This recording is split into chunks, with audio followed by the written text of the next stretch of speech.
We get my tail cabin. We got it's right here. 12:50. That went by fast, didn't it? It is live right now, just so you know. The microphone will be picking up anything you say.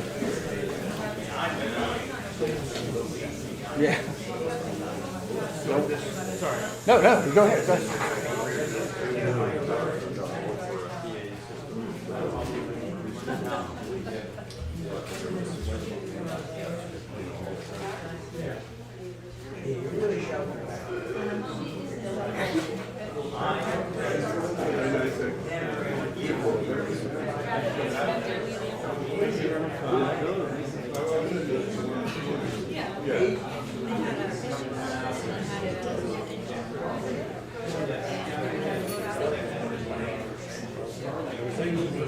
Oh, that was amazing.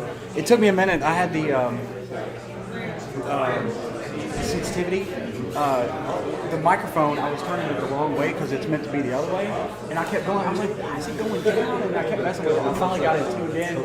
Yeah, so it was supposed to be like that. So I was turning it the wrong way, but we got it now. Uh-oh.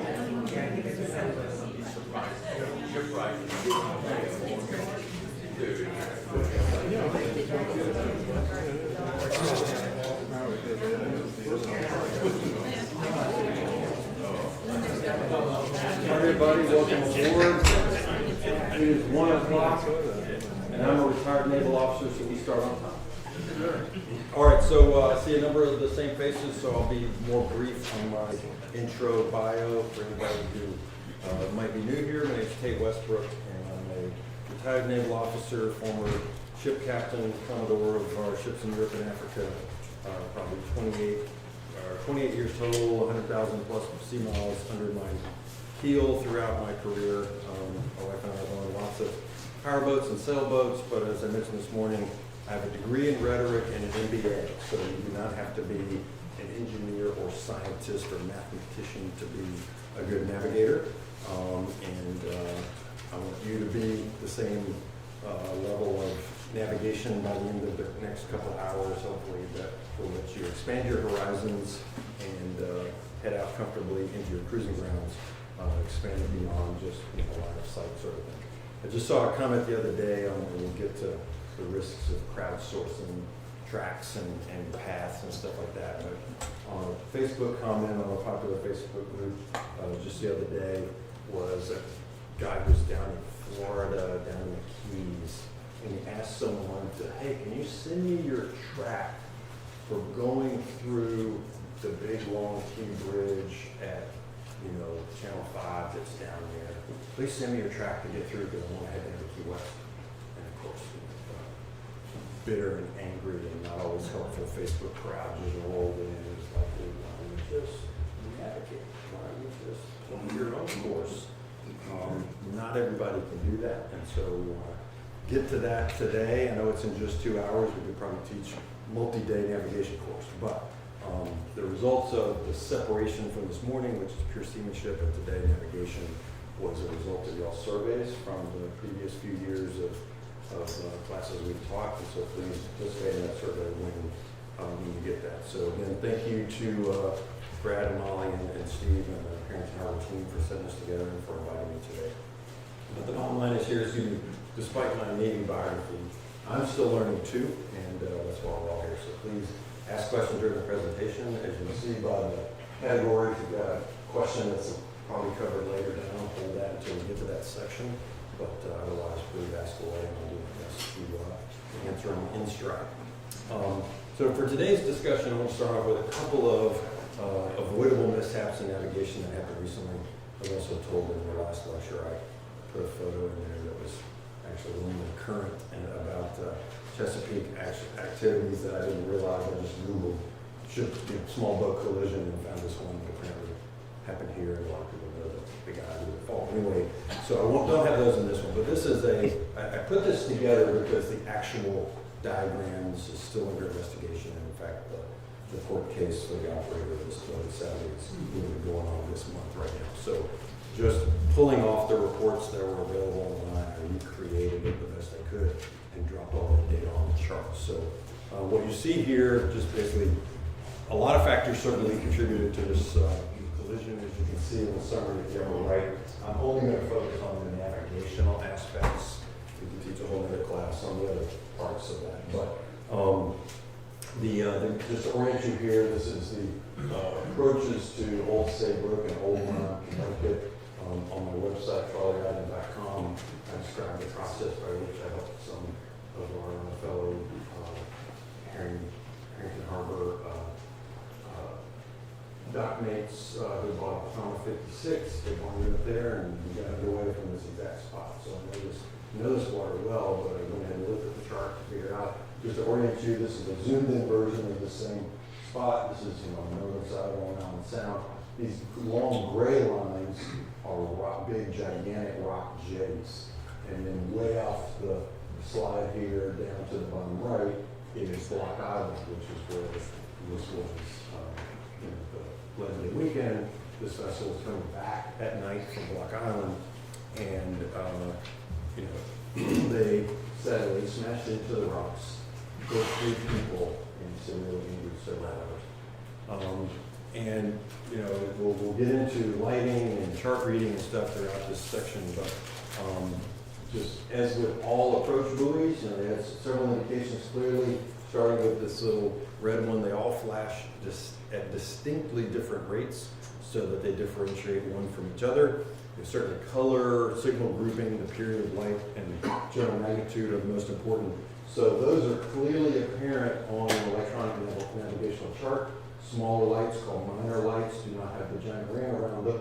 They've just got this exclamation point showing that they're lighted. But all major lights, which means they're 10 miles or greater visibility, have the big circle. We'll get into those later when we get into the lights. But even just the visibility of this small light, I looked it up in the light list. It's got a max or nominal range of 3.5 miles, which is greater than this just red and green running lights required on a 50-meter or larger vessel. There's a ginormous green light here on the tip of the jetty, greater than 10-mile visibility, and then this yellow ring in ENC notation, electronic navigation chart. The white and yellow lights are both depicted on yellow so that you can see them clearly in the chart. This one happens to be a big fixed white light, and he may have been at 42.5 knots home at night in pitch black. He may have been homing in directly on that white light. You think if he knew the area, he would have been deliberately trying to skip the jetty, so we left that to port. But as indicated here, this jetty locker in the north end of the jetty is not lighted, so didn't have a good aim point for avoiding that. But sadly, nighttime navigation and just basic chart reading, as well as we talked about earlier, schools of safe speed. In this earlier lecture, we violated so many, but if we can focus around navigation. And then a second example, this one happened in 2021. This is the yacht Nor'Wester, which was this beautiful classic wooden vessel at one time by John Wayne. And this ran aground on this rock is Charles Rock up in Stewart Island, Washington State. It's one of the many San Juan Islands in the passage between Seattle and Vancouver. Note the tidal range here is between 5 and 8 feet. As you can see by the track, which is the red line here laid out on Nor'Wester's chart plotter, the captain thought he was in good water for the vessel's 6-foot draft, but I'd say he was cutting it pretty close to that 12-foot depth curve. And we're going to dig into why you should never go ever this close to any nav hazard applied on any chart, regardless of how cool your electronic navigation chart is or whatever version of chart plotter multifunction display you have on your vessel. So we'll get to how this happened. So these steps, all the basics are your primary goals of navigation. This is what navigation is all about. Underway, navigators cycle through all 5 of these steps constantly on watch. This is what I'm doing in my head even after I've planned it.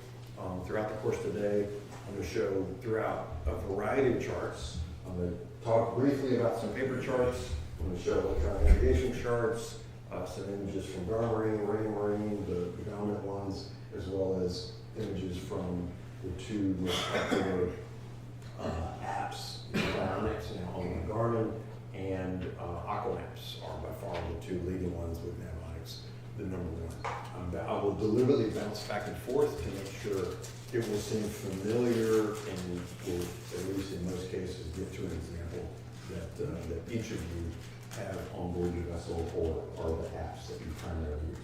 But these 5 steps, if in the military parlance, this is like the OODA loop of observe, orient, decide, act. I'm doing this just constantly with, not like obsessing on each of these steps, but I'm always checking my depth, where am I on the chart, what's coming next, when's my next turn, and we'll talk about the specifics of that throughout. So we're going to start with just like the absolute fundamental basic of data. And where does the chart begin? And this slide is filled with some images of the original methods by which charting was done. And I point here to, this is the Massachusetts coast, here's Cape Cod, and all of these little triangles, all were starts. One of these, it wasn't evident on the chart which one, but let's say, right here, maybe they started in Boston, I'm not sure, but at one of these points, the original chart makers before GPS would spend a few days camped out, taking a series of celestial navigation observations with their sextant, punching the publications to get their exact latitude, longitude as a starting point. And then from that point on, just like land surveying, they would do triangles, because with the precision of this transit, they can precisely determine the angle, and when you know the 2 angles and one of the distances, you can calculate the next position. And so this is an actual plot of how they made an old chart that covers the coastline. And then to get soundings offshore, they would erect big, obvious, like flagpoles with flags, or they map to some of these very conspicuous objects and points. And then this little inset shows an example of, as they, like here, the shallow waters down at the bottom right, they would just drive their vessel in straight lines, constantly looking at 2 towers in line that they had set up, or they would have multiple transits on the boat, and they'd constantly be taking bearings so that every time their buddy threw the lead line, or if it was really shallow, used a sounding pole, they knew exactly where they were on their paper draft chart, and they would drop the depth in. As they got into deeper and deeper water, well, they didn't need to take the readings quite as obviously, but clearly, and this is the actual sketch chart that then gets turned into a real chart. This is their survey, and appropriate era here, this is 1920, that's how they did it, lead line's how they did it. Even when they're redoing a new chart for the future, they start with the benchmarks in the ground to get the exact spot, even in the world of GPS, and they start doing it. Now, I give you this history because not a lot has changed. You still have to know where the vessel is. We've got GPS now, so let's help us with that. And then you still got to periodically sample what the depth is.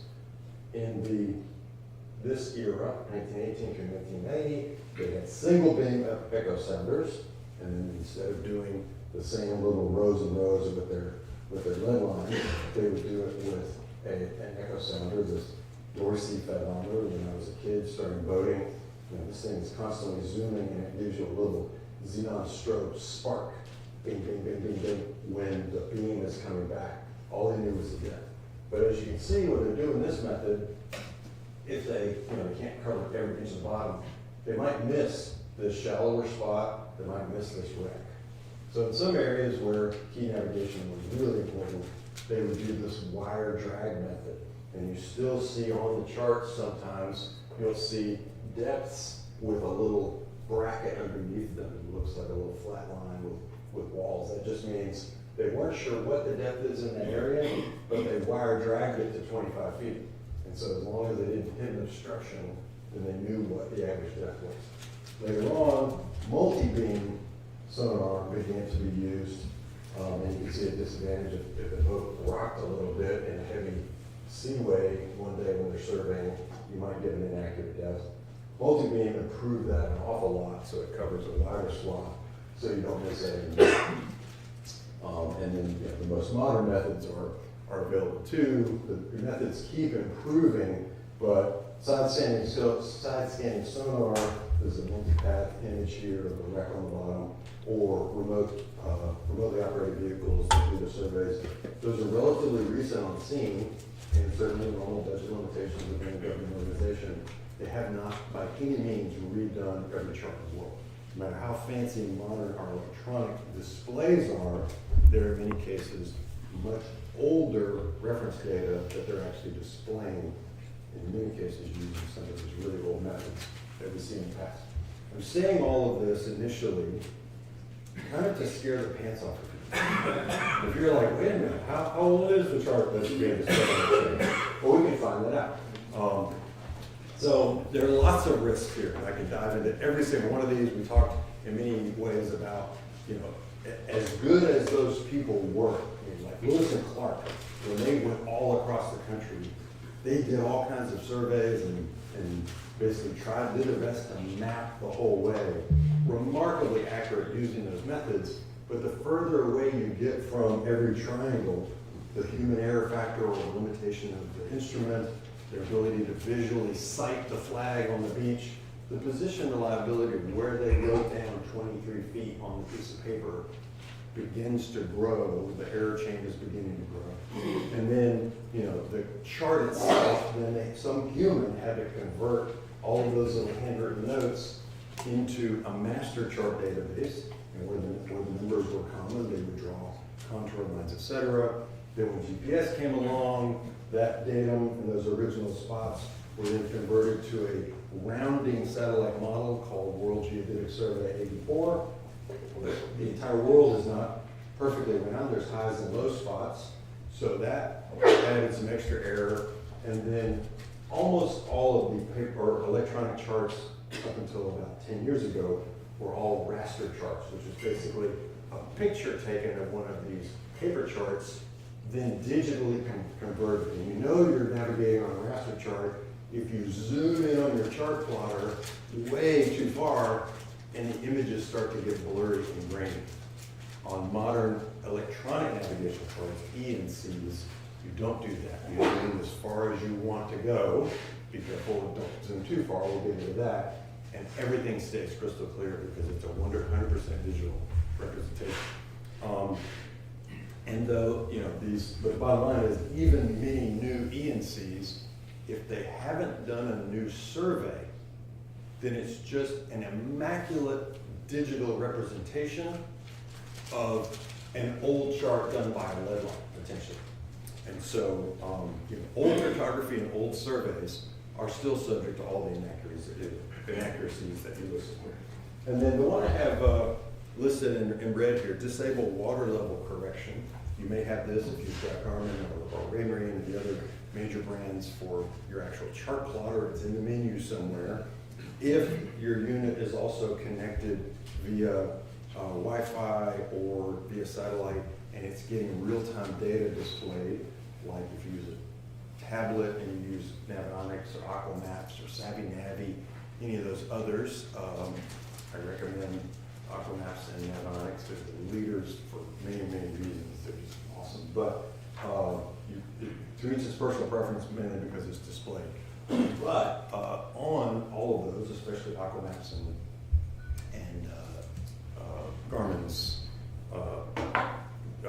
the Navionics, now called just Garmin, there's a setting called water level correction, which means as the data is received over the air via Wi-Fi or from your phone, or if you've got a chip in your iPad, as the data for the rising and changing tides changes, then the water depths on your screen are going to change.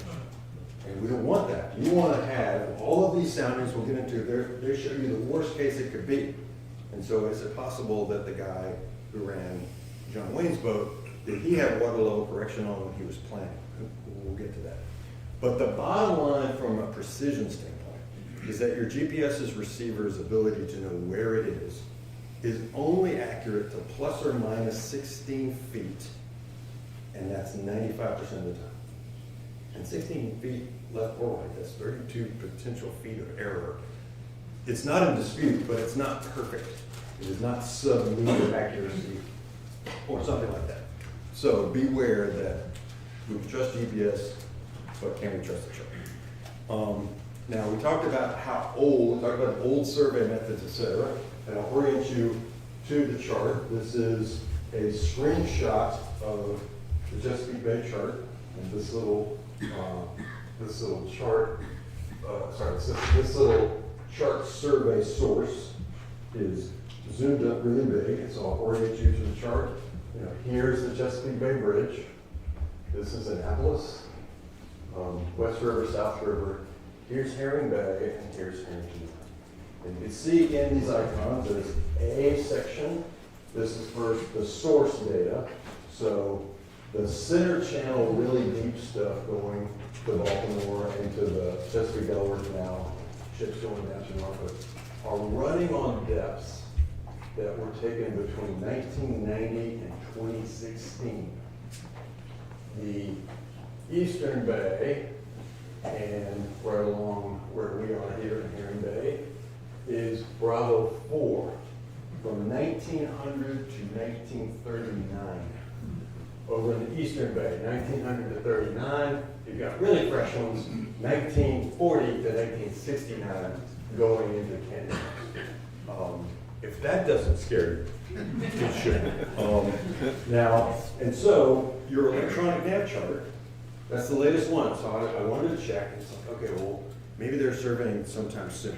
I looked up NOAA's 2025 survey schedule to find out what areas of our local waters might be surveyed this year. And at the moment, all of their planning and execution has been halted by the new administration's freeze on contracts for both the National Geodetic Administration and NOAA. So who knows what's going to happen this year. But the 2025 plan is Cape May Harbor and the approaches, and it specifically says this is for the U.S. Coast Guard base and the vessels that run aground in their inner basin there. Chesapeake Bay approaches only the offshore part down by Norfolk. The last time that was surveyed was 1925 to 35.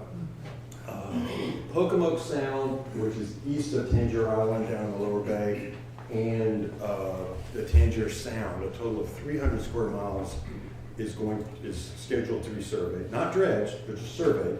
And it notes that the areas there, though they're not key to shipping and commerce, prior survey data dates between 1880s and 1970s. So if you've got a relatively deep draft vessel, my vessel draws 411, so almost 5 feet, you got to be careful going to the Tangier Sound because that survey data and tons of movement of sand and all that stuff is not necessarily in your favor. Now, I don't think they're going to dredge necessarily.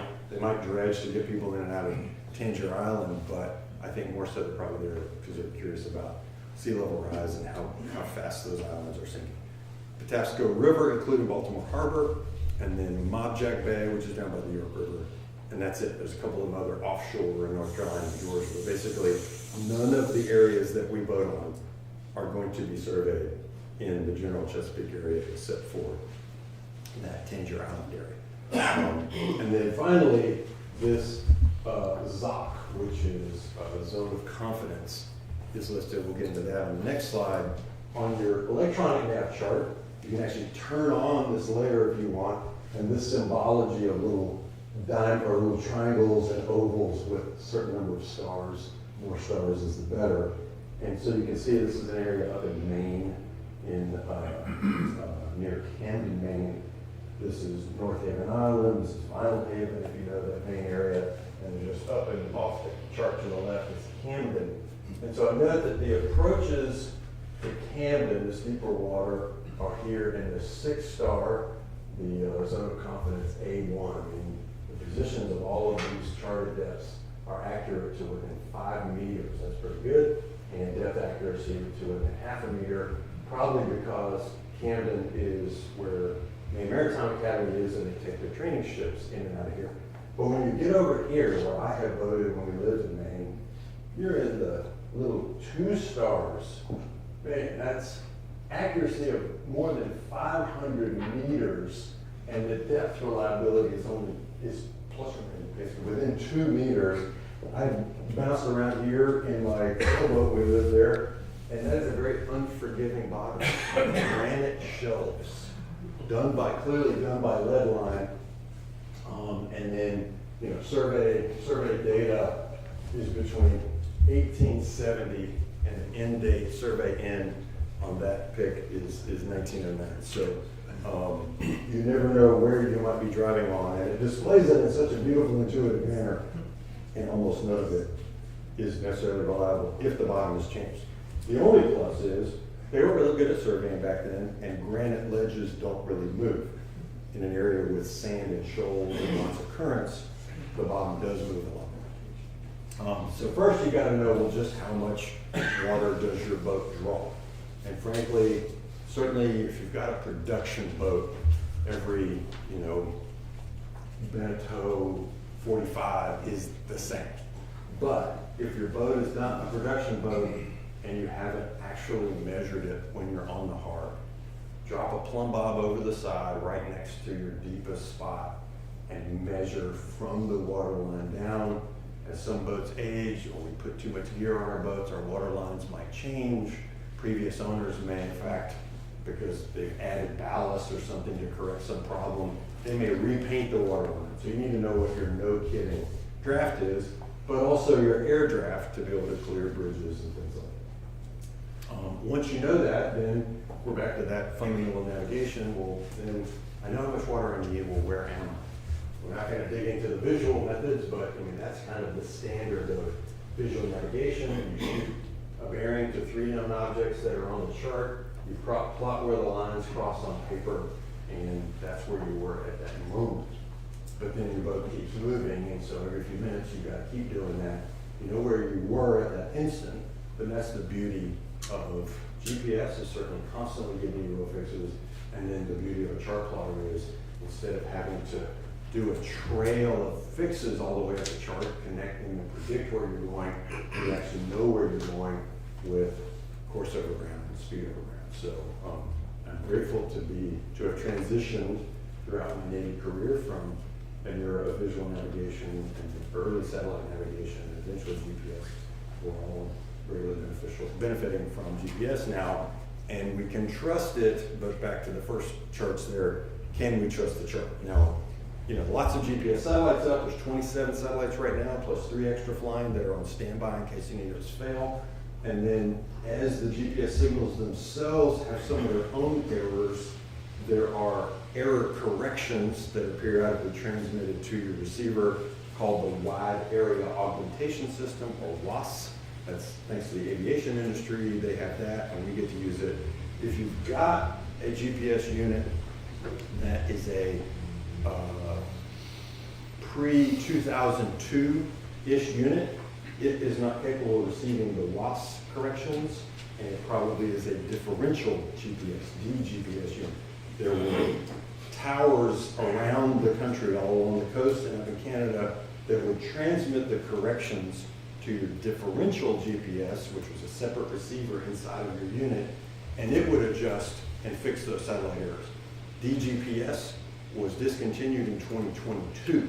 So if you've got a DGPS unit, you may want to start planning a chart plotter GPS upgrade, because now your accuracy has dropped back to, best case scenario, you're at that 32-foot mark, and if you're like the captain of John Wayne's boat, you cut it too close on a chart that may have been made from the 1800s, you might run a record. So now that you have draft. What year was that? Sorry? When did they? What year? 2022 was when differential GPS, all of those transmitters stopped transmitting corrections. Is WASP just built in? WAAS is built in, It's right? built in. Yeah, if you've got a relatively modern system, you don't have to do a setting.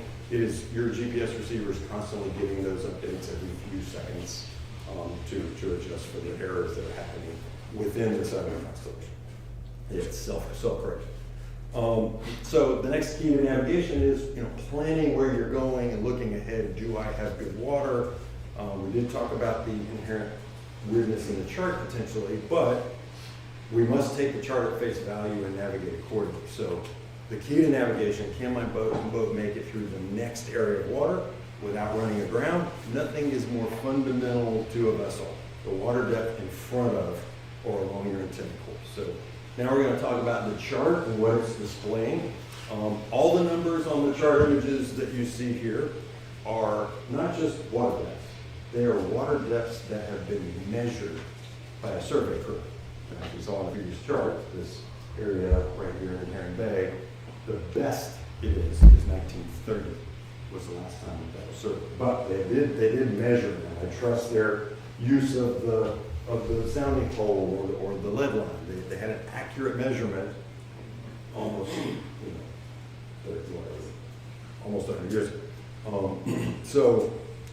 And they specifically have put on the chart, and they corrected every day. They didn't wait until the lowest time of the day to do their soundings. They just marked the time and knew when they were surveying, and they adjusted every number that eventually got printed on the chart to basically the worst case scenario. In the green circle here, mean lower low water, and that is almost the worst case that it ever gets. That's the worst of the two averages of the lowest tides of the day over a 40-year epoch of data collection of the tides. Now, of note, this is only the astronomical tide calculation, that created by the relative positions of the sun and moon. It does not account for those of us who live in and around the Chesapeake Bay, the weird wintertime, crazy low depths that you see. That isn't, I mean, it's, in theory, it's captured occasionally as part of that 40-year epoch, but because it's so completely unpredictable, unlike the moon and the sun positions, it is not captured in the 40-year epoch. So out of on the Maggie River, when we had these just ridiculously low tide and people's oyster traps are totally exposed and we see ruins on the bottom that we've never seen before, that is not covered in the chart. So if you are on the Chesapeake or any other body of water that has very large exposed fetch and really shallow water, like we have here, then a sustained wind in the same direction, doesn't have to be super strong wind, just 10 or 15 knots for 2 or 3 days from the north will dramatically drop the river in the Magazine. Assuming down at Cape Charles and Norfolk, they're getting unusually high tides because the whole Chesapeake Bay is like a cookie sheet filled with water that the wind is tilting it and it's getting really deep, but it's getting crazy shallow here. So if you, I mean, you can see when you leave the marina, man, I've never seen it as low as this. We may be in one of those wind-created tides, so you've got to assume some extra risk, take off a foot or two, at least that's what I'm seeing up in the Magazine, compared to what you see on the chart. But generally, unless you're in one of those conditions, you can rely on the numbers that you see there are the pretty much the worst it ever gets. The little red line there indicates lowest astronomical tide if you're sailing abroad and you're using an Admiralty chart. The Brits give you the absolute worst it's ever going to be in that 40-year period. The difference between, I've kind of exaggerated on the chart, the difference between mean lower low water over 40 years, the average of the worst of the two, and lowest astronomical tide is probably an inch. So we're pretty safe here. But just remember, we're in zone of confidence B, which is survey start 1930, survey end 1939. And just a few examples, because we'll get into these obstructions and jetties and things like that. It's like, wow, that's a 2-foot section there back in the 1930s. Is it still there? So now let's shift to the height and the clearance. And all of these charted depths on your electronic chart and your paper chart. The depths are the worst case, pretty much, meaning low water, and the heights of bridges and anything on land that's marked is pretty much the worst case, meaning can I make it under this bridge? They've plotted on the chart the almost worst case. Now, what I don't quite understand is they were far more focused in the cartography world, so it's been like this. They give us the pretty much worst depth, but they don't give us mean high or high water. They just give me mean high water, the average of, and we're in a semi-diurnal area like here where you've got a big high and a kind of not so big high. Mean high water is the average of these two. Mean high water would be the average of all of the bigger of the two.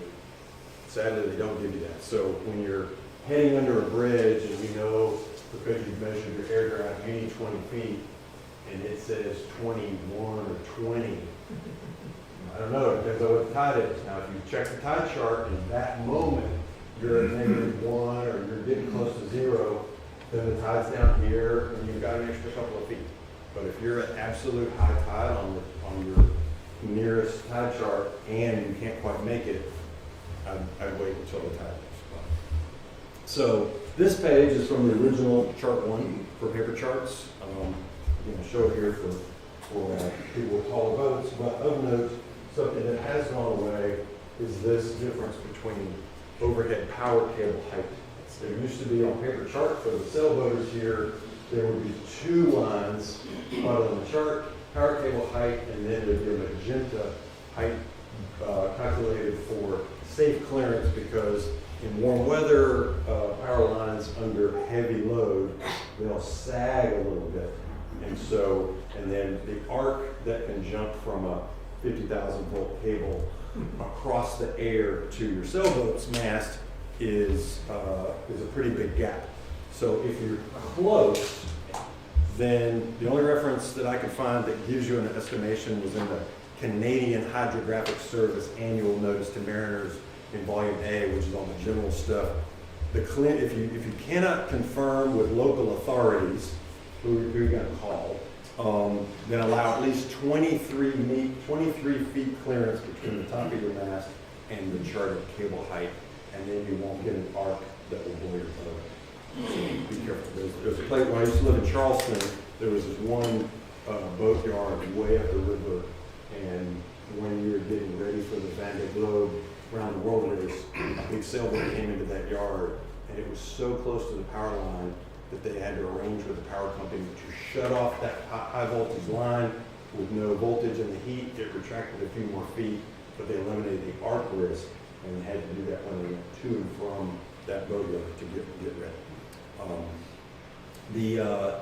This little tan box right here was copied from the paper chart, but I assure you every chart that you've got loaded on your system, it is based on mean high water. So here's the way that you look at that circle. Are the power lines below or above the bridge? Are they sitting? I've never seen. Well, like here's the other question. Going under. No, I mean this diagram, it just happens to be on this data-rich chart from the book.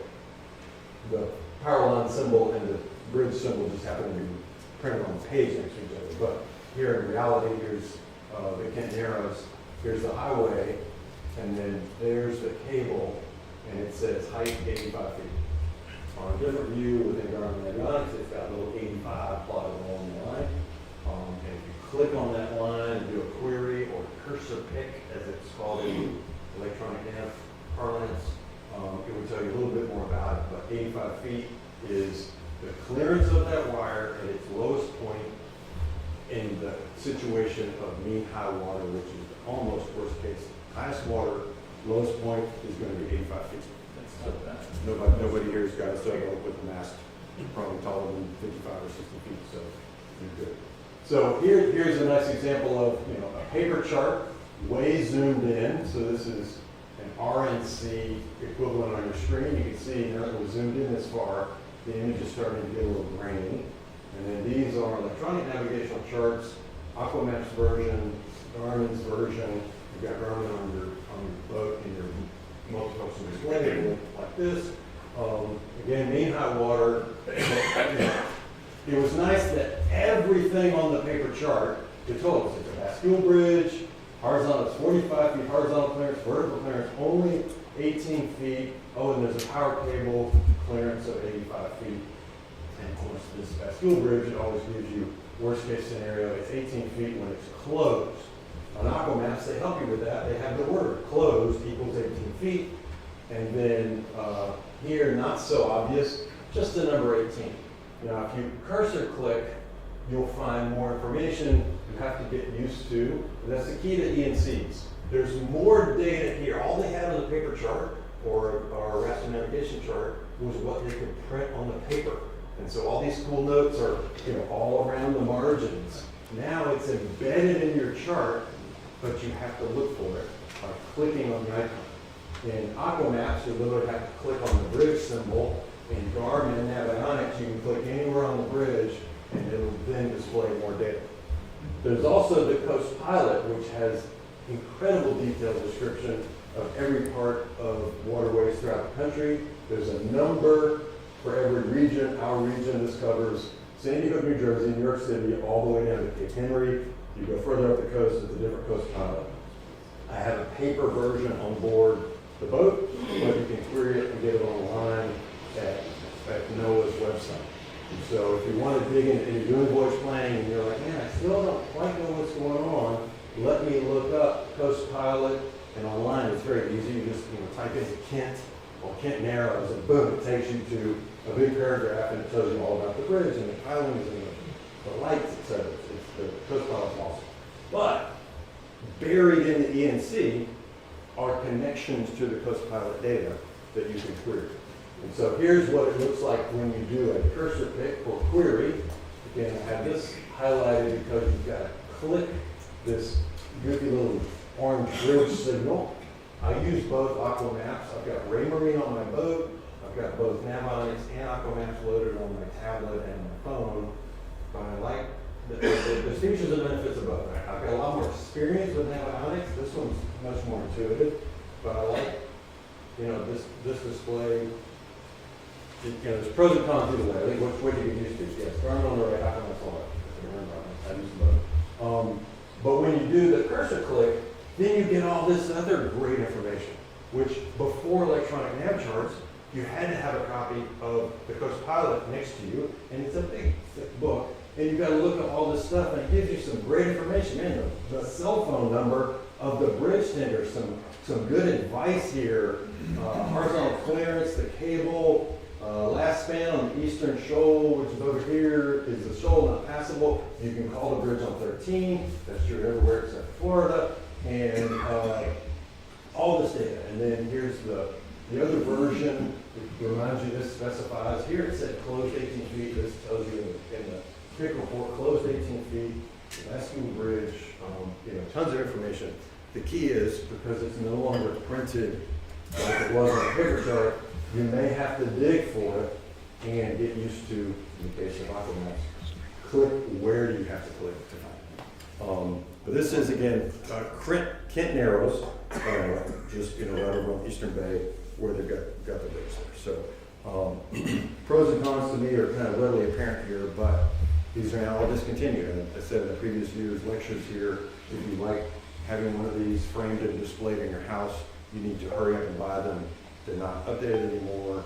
You can still get them from Blue Water Yachts before they sell out, but they're not making them anymore. You can't get it. So if you love paper charts, like I do, and, now I would say that in the paper chart world, this company MapTech, which is the leading company that sells chart kits, this is still the latest version. This is like 3 years old.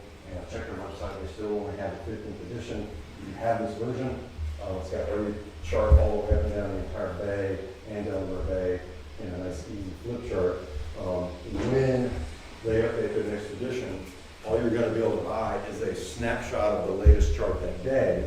But I love having the ability to do voyage planning on the paper chart and then stick it in the.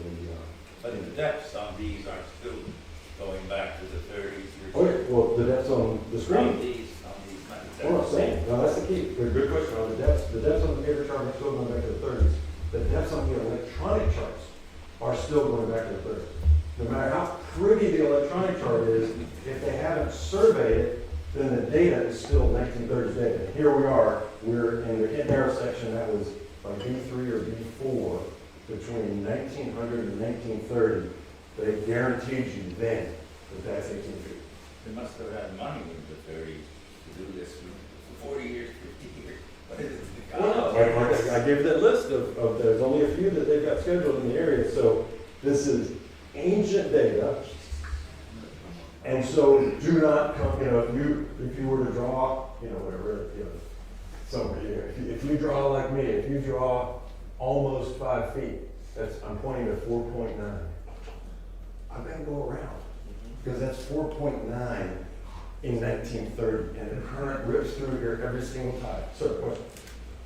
Is it theoretically possible that Herring Bay could do a crowdsourcing and get depths and collect that information so that there would be a yacht owner's own mapping of depth? Sure. Well, great question. We'll get to that in the crowdsourced data section.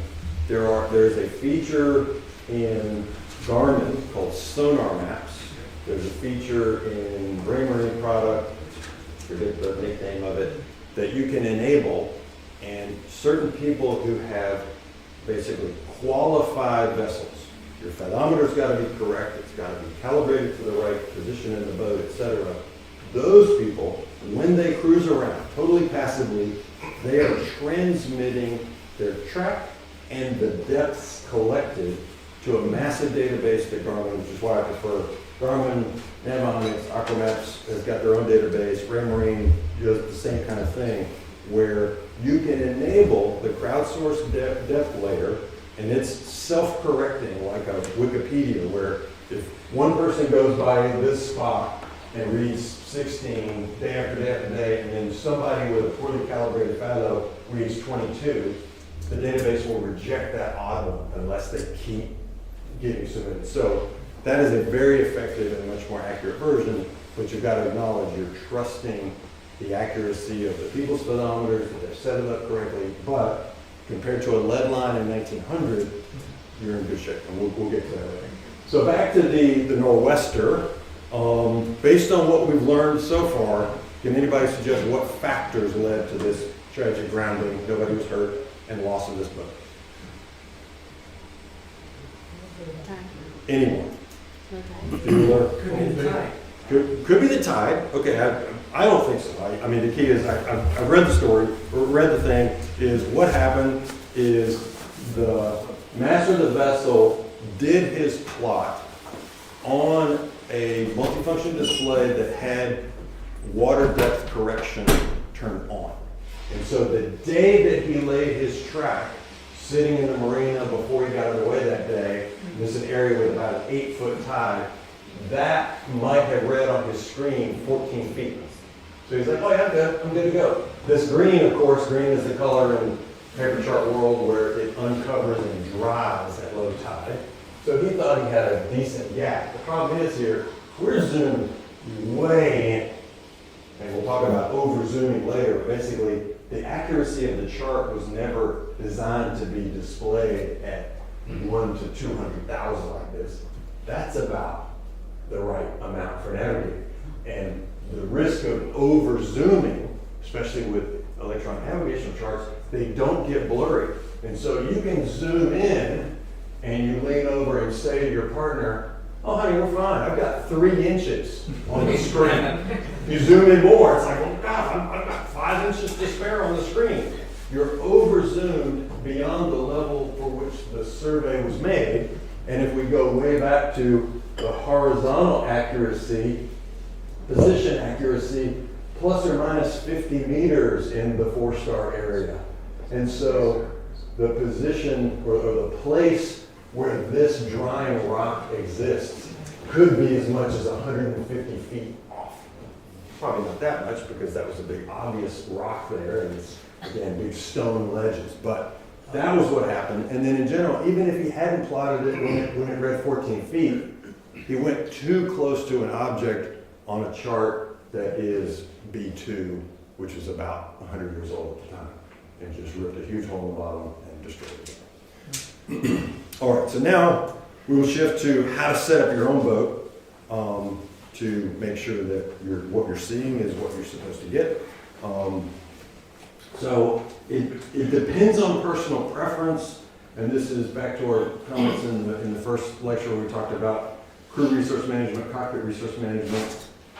If you and your spouse or sailing partner have gotten so used, especially if you're new to boating, and you are so used to reading Google Maps or Waze on your phone, such that the bow of the car is at the top of the screen.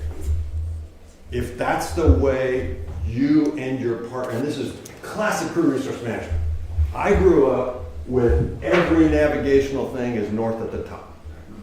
I run my Google Maps that way, but then my separate in-car navigation, I have north up, so I know which direction I'm going.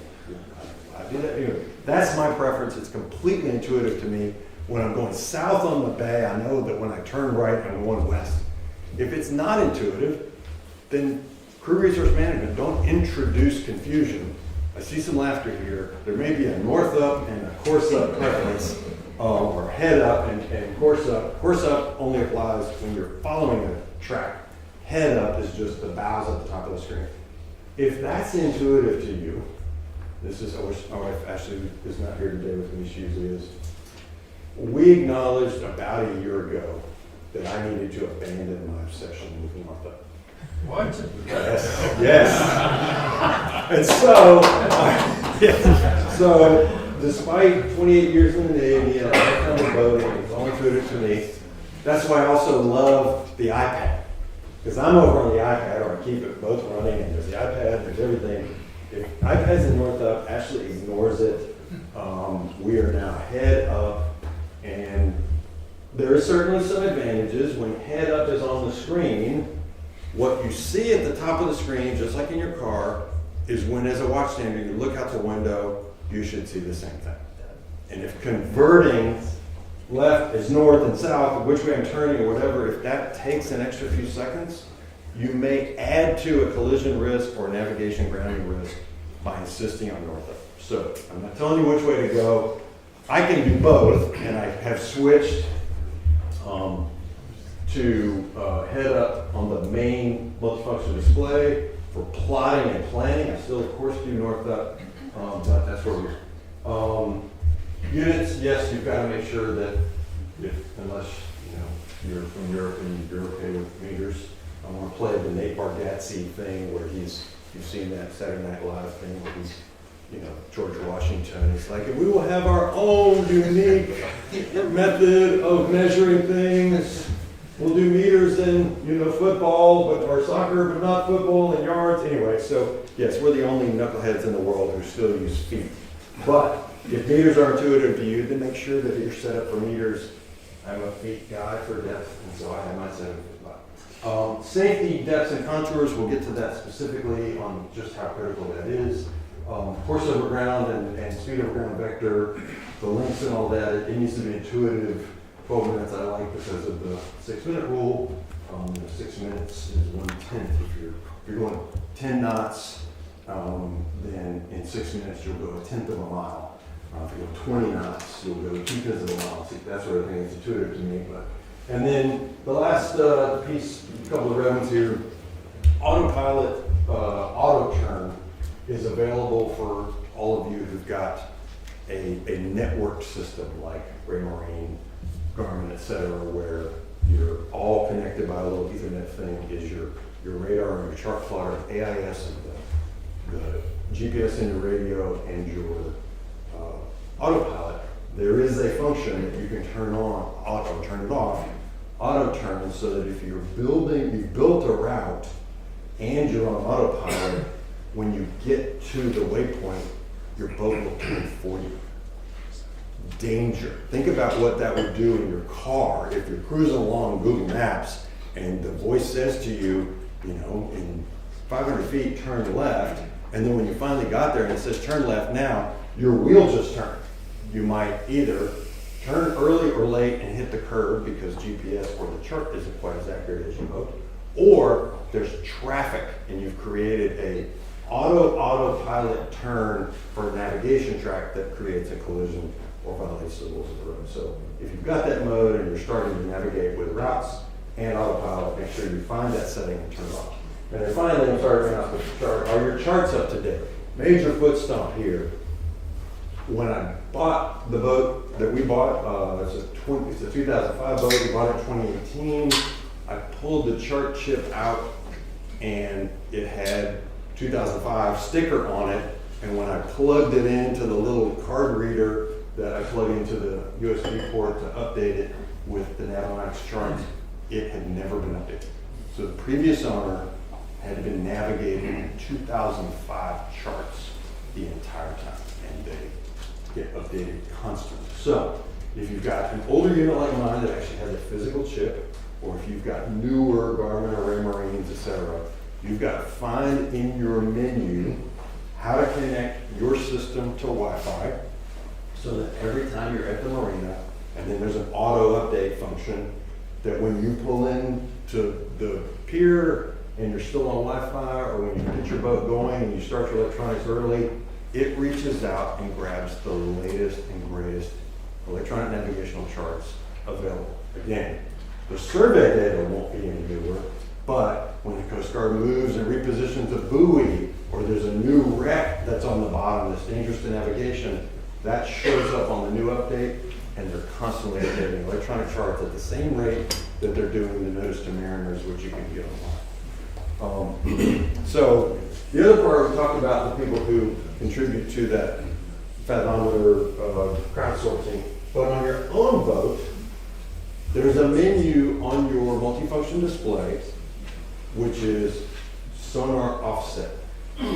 When it comes from the factory and when your MFD is installed, the default is 0. So this graphic explains on a generic boat there, excuse me, that's about the same depth that my depth sounder sender is, the part that actually penetrates the hull and is pinging little sound waves on the bottom trying to determine depth.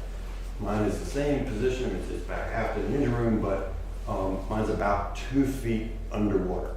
I measured it to the centimeter when I was on the hard, so I can get the exact amount. You don't have to be on the hard though, because you have a really good idea on where the water line is in relation to the space that the sender's in, and you can, pretty reasonably with maybe a piece of wood, drop a little plumb bob and measure the distance between your estimate of the water line and where the sender is, add another inch or 2 for the thickness of the hull. And so if your sender's 2 feet under and you don't actually adjust, then in this exact situation where you're in 10 feet of water, it's going to put 8 feet on the screen of your multifunction display. In my case, I prefer actual water depth. Some people like the idea of, hey, I want to make it show how much water do I have beneath my lowest appendage. That is not intuitive to me, mainly because I want to, as part of that 5-step OODA loop process while I'm navigating, how much water am I in, what's the depth supposed to be, how much does it actually read? And so if the chart says I'm in 9, 11, 10, 12, 11, 11, 11, if my fathom doesn't show me within a foot or so of what that is, then I've got a problem. If I've got it set to where it only shows depth beneath the keel, I would round up to, my boat draws 410, so I'd round up to 5 if I wanted that. So I have to do the mental math every moment. I should have 6 feet on the fathom, I should have 5, I should have 6, I should have, I don't want to do that. I want to say to myself something we say out loud in the Navy when the navigator gives his report to the entire bridge team, latest fix, blah, blah, hold a slightly left of track. Fathometer agrees with charted depth. It's something I'm used to hearing. Just the idea, I don't say it out loud to my wife. Actually, look at this. We just crossed over this next thing. One of the ways you can navigate is as you cross over from some dramatic shelf. This one from 13 to 12, 11 isn't a dramatic one, but you can navigate 3-dimensionally. It's reassuring that when I cross over a shelf that is 40 feet, 40 feet, 40 feet, and then it's 12, and I see my fathom right at that moment, plus or minus a few seconds, switch to 12, I'm reassured that I have yet another reference that GPS is right and I'm exactly where I want to be. So in many cases, if I were to walk the dock, too many boats out there are, either just a certain conservative one, you're tricking yourself into thinking you've got less water than you do. Here you're thinking you've got, but if you think that displays depth beneath the keel because you're offset 0, in fact you really only got 4. So you all need to look, find that menu, and then note the sign. If you add to, you're adjusting down. If you subtract, it's in the book that came with your unit. But I encourage you to find that out because you are probably high risk if you're not displaying the correct depth. You're saying, I'm confused now, are you saying I adjusted based on where the transducer is to the ground when it's on land. Well, no, I'm saying, no, it's, I measured from my boat's water line to the transducer location to confirm that it's 2 feet, 2 inches underneath the water line. You can do, I didn't have to do it on hard, I just happened to do it. Like I was outside my boat, it's in the chocks, and I ran a little plumb bob down to make sure I was vertically measuring, and then just sighted across. Here's the transducer, and I looped it right across the ruler. which one is the one we need to tell we're not gonna go around? Well, Which it of those two? depends on your method. If you like the idea of it always displaying how much clearance you have, Yes. then that's the situation where I was saying that your chart is never going to agree with your display. You will have to add the depth of your keel every single time to the display. When your display says 6, you need to add 4, so you're really in 10 feet of water and you just pass over 10, it's like, okay, good, I'm in 10. I don't prefer to do that mental math. I'm not that clever. I can't do math that fast. So I have it fixed to where it adjusts and it's displaying actual water depth, so it should, within very small tolerance, always match. But the GPS is allowing you to factor. Totally unrelated to GPS. This is purely what the sonar No, sees. not the GPS, the depth sounding part Yeah. of it allows you to factor in the depth of your keel.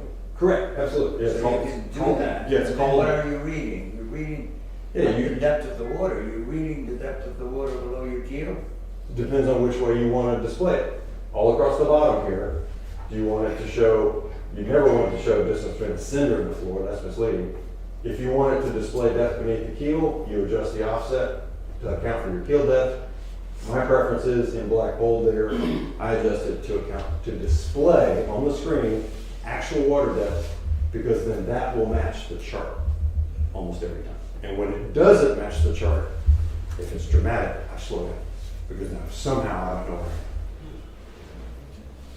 And then the other and that's, to me, you want to set up your gear to be intuitive. You want to set up your gauges so that they make sense to you, and you don't have to ponder them like doing math every time. They're all intuitive. If you're any aviators in the room, pilot gauges across their dashboards are set up to where normal, the needle is vertical. Oil pressure, airspeed, altimeter, normal, so that you just have to glance at the screen and all your gauges are vertical. You don't have to read which one. The one that's out of alignment is abnormal and it's wrong, and so that's why I have it set up. Similarly, there's a feature called safety depth. It may have a slightly different value, but one of the, and then there's depth shading, and then others call it a safety contour. You need to play with your display to see what it works. But in this case, this is Navionics display, so saying if you've got Garmin, they use the term safety depth. The default is 30 meters. In Navionics, it's actually 60 feet, but the ENC, electronic nav chart, is 30 meters. So if you have your safety depth set at 30 meters, then the whole water is going to look mostly blue, and that's not very intuitive. So for me, safety depth is set at 6 feet. I draw almost 5. Most of us here are in that 2 to 5 foot range of depth. If you set your safety depth at 6 feet, then everything less than 6 feet shows up as dark blue. You cannot go there. Everything between 6 and 12 is light blue. You can cross there, but be careful. And anything deeper than 12 is white.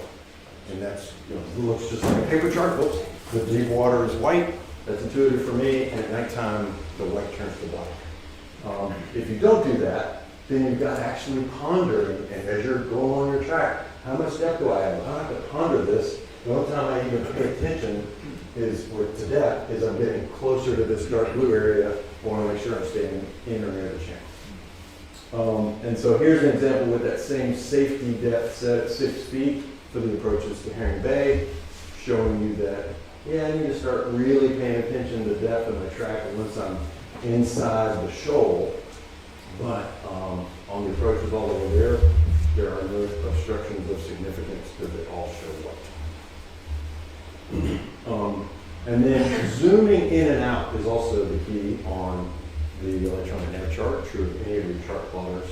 because there are several objects that have, it's called the attribute scale minimum or SCAMIN, which defines at what level of zoom an object will be displayed. If you zoom out any farther, it disappears completely. And the goal is to kind of clutter your screen when you're offshore and you're not approaching something really close, then you want a little bit from your screen, it's easier to navigate.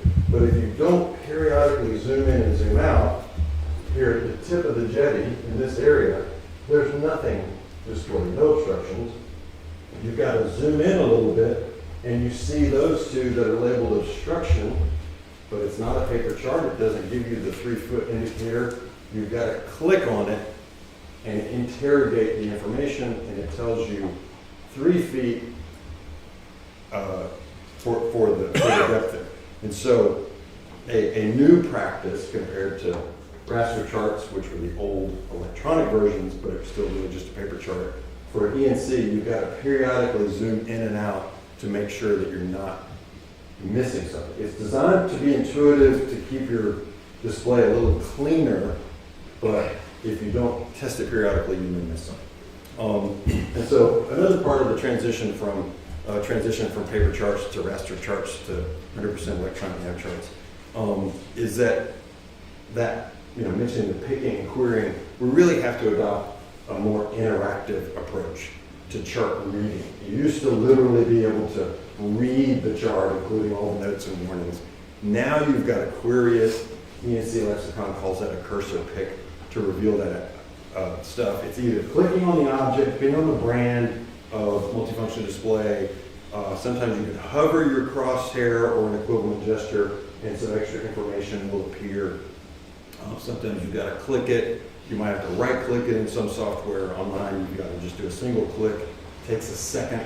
I'm in need of an electronics upgrade, so mine's not super fast. But when you do a click pick, you get all this extra information and specifics. If you see a symbol that you're not sure what it is, you do the query, and you don't have to have a copy of chart number 1 with you. You see what it is, and it tells you a little bit more about it straight out of the Coast Pilot. And as I mentioned, I keep a copy of the Coast Pilot on board, but you can get it online and get really in-depth information as part of the voyage.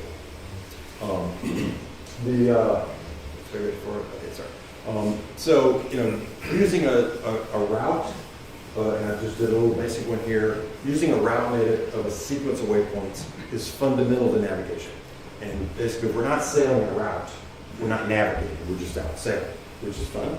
But there's huge benefit from making a plan, even this simple. It took 30 seconds to do, like, we're leaving Herring Bay, we're going to go anchor behind Poplar Island and go swimming, or take the dinghy into the name of that bar right in there.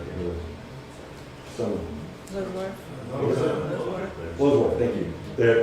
My boat doesn't get, it's too deep to get in there, but we've gone there in the dinghy because we have to anchor out here.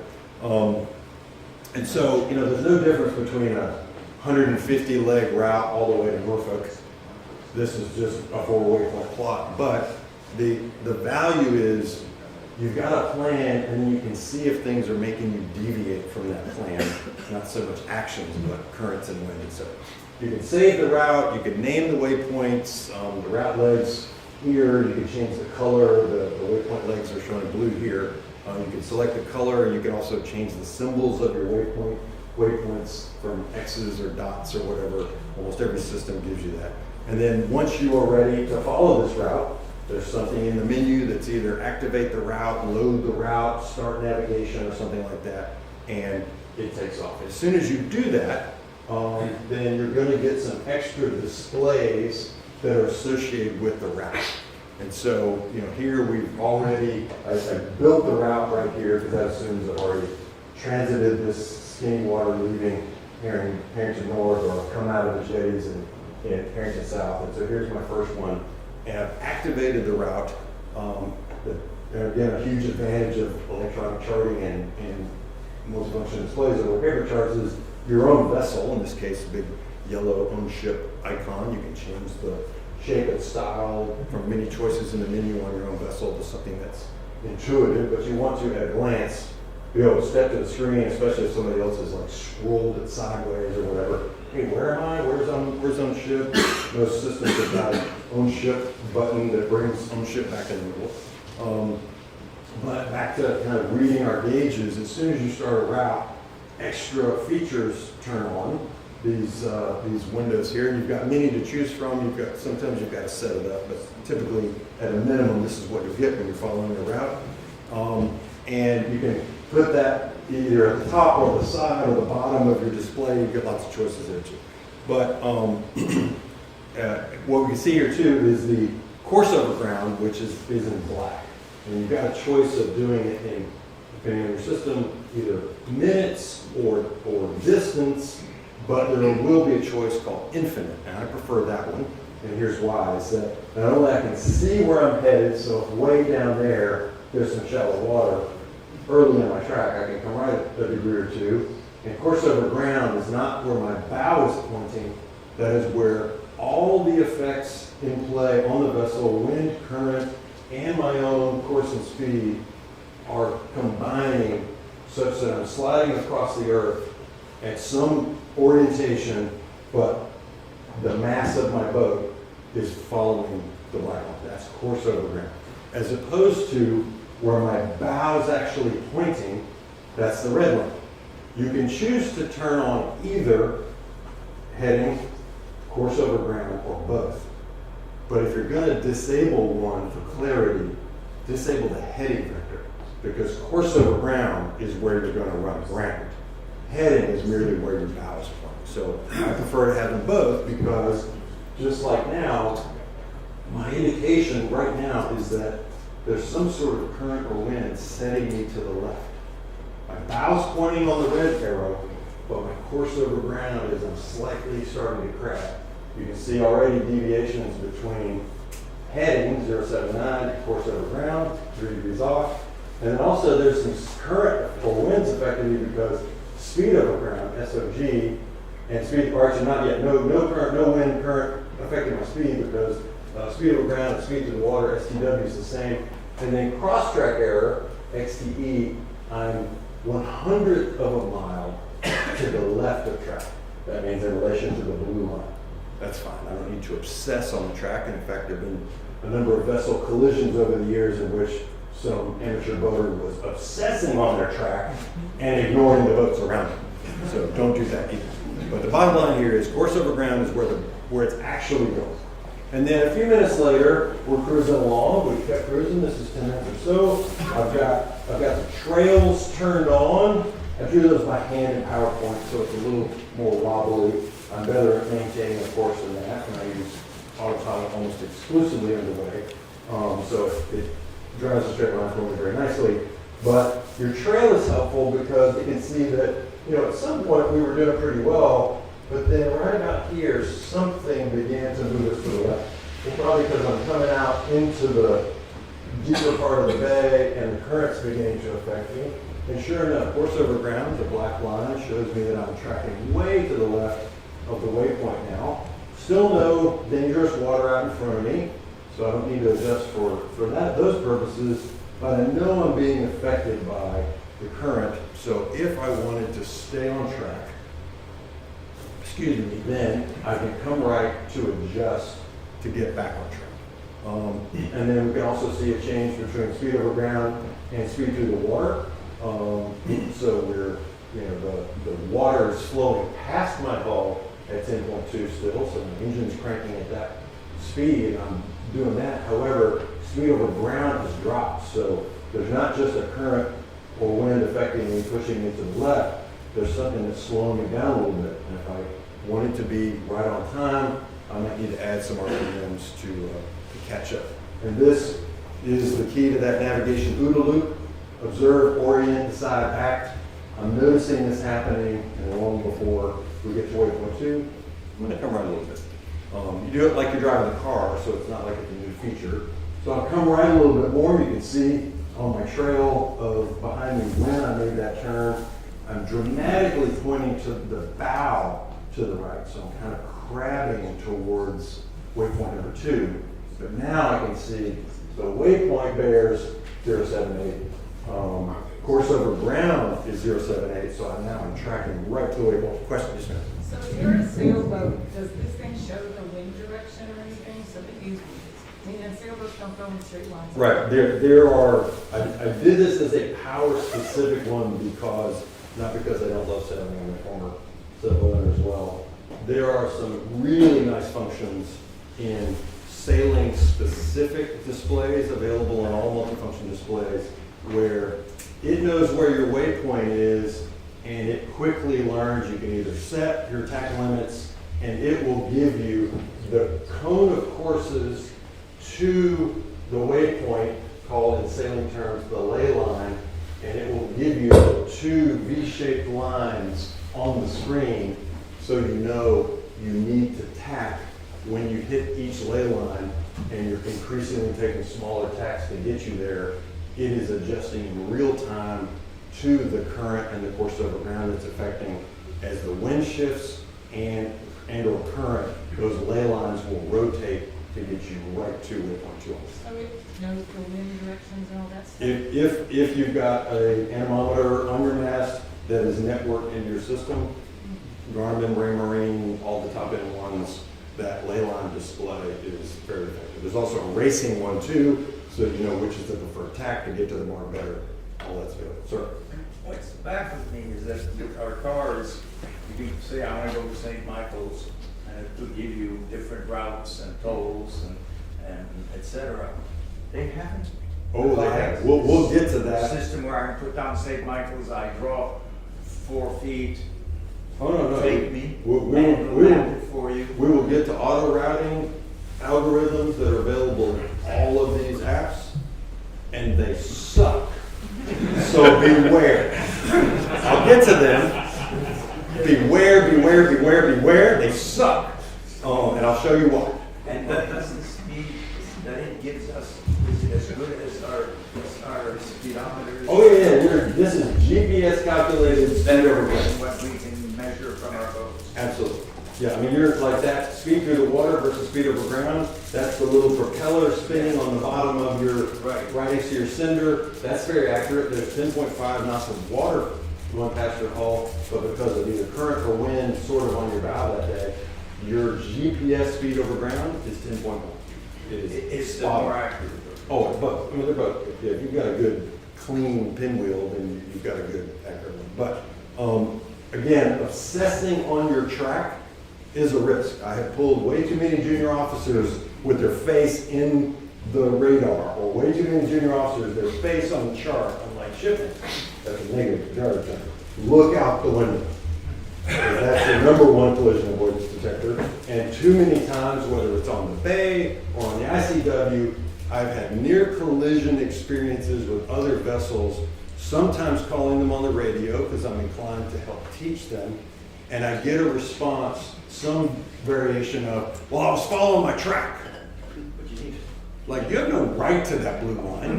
That's your track.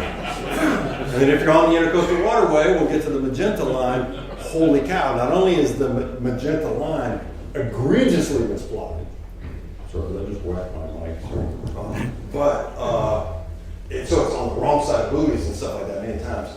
But you don't have to write to the magenta line. It's just a hint. And I've heard of collisions on the ICW. Hey, I was on the magenta line. What are you doing? Or I was following the Bob 2-3 track that I downloaded. Okay, you still broke the rules.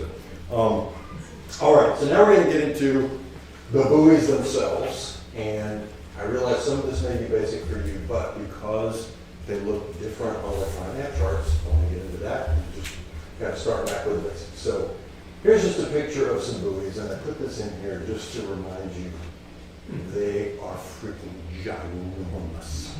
They're made of steel, and they're really, really heavy, and have huge, big counterweights that are on the bottom that keep them straight up and down.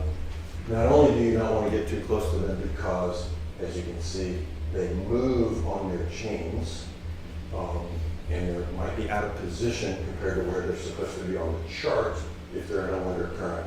But if you hit one, it is going to put a massive hole in your boat, and it'll barely scratch the paint. So please do not do that. I mean, just this little red 26, that's called a class 4 buoy, 4 feet of freeboard, 2,500 pounds, but the total length of it in the water is 14.5 feet. These little lightweight foam ones that 1 or 2 people can carry, you see those sometimes, they're like seasonal buoys that the Coast Guard puts out. They only weigh 200 pounds, the outer bodies are foam, but if you ran one down, the center pole is a steel rod. I don't have an underwater picture, but you'll note that, and this is, the Coast Guard has got big specs on, depending on how important the channel is and what type of buoy it is, what they put it in the condition of the ratio of chain to the distance. They're always placed impeccably on their assigned position, but different buoys have different, they call it a watch radius of accuracy. So the ones that are on the main channel going up to Baltimore, those are put in there with a very high watch accuracy. I looked them up. They're put in with a 2 to 1.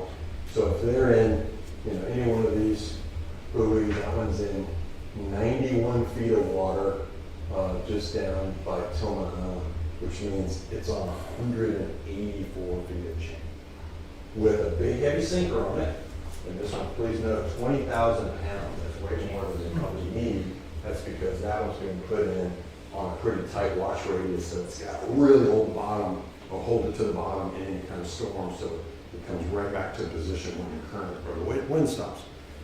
But it could be out of position by as much as, look at those indications of how much current or whatever might be pushing it. It can be out of position by as much as 50 feet or so in a tough current. Now, we're in, these are the different regions of the world.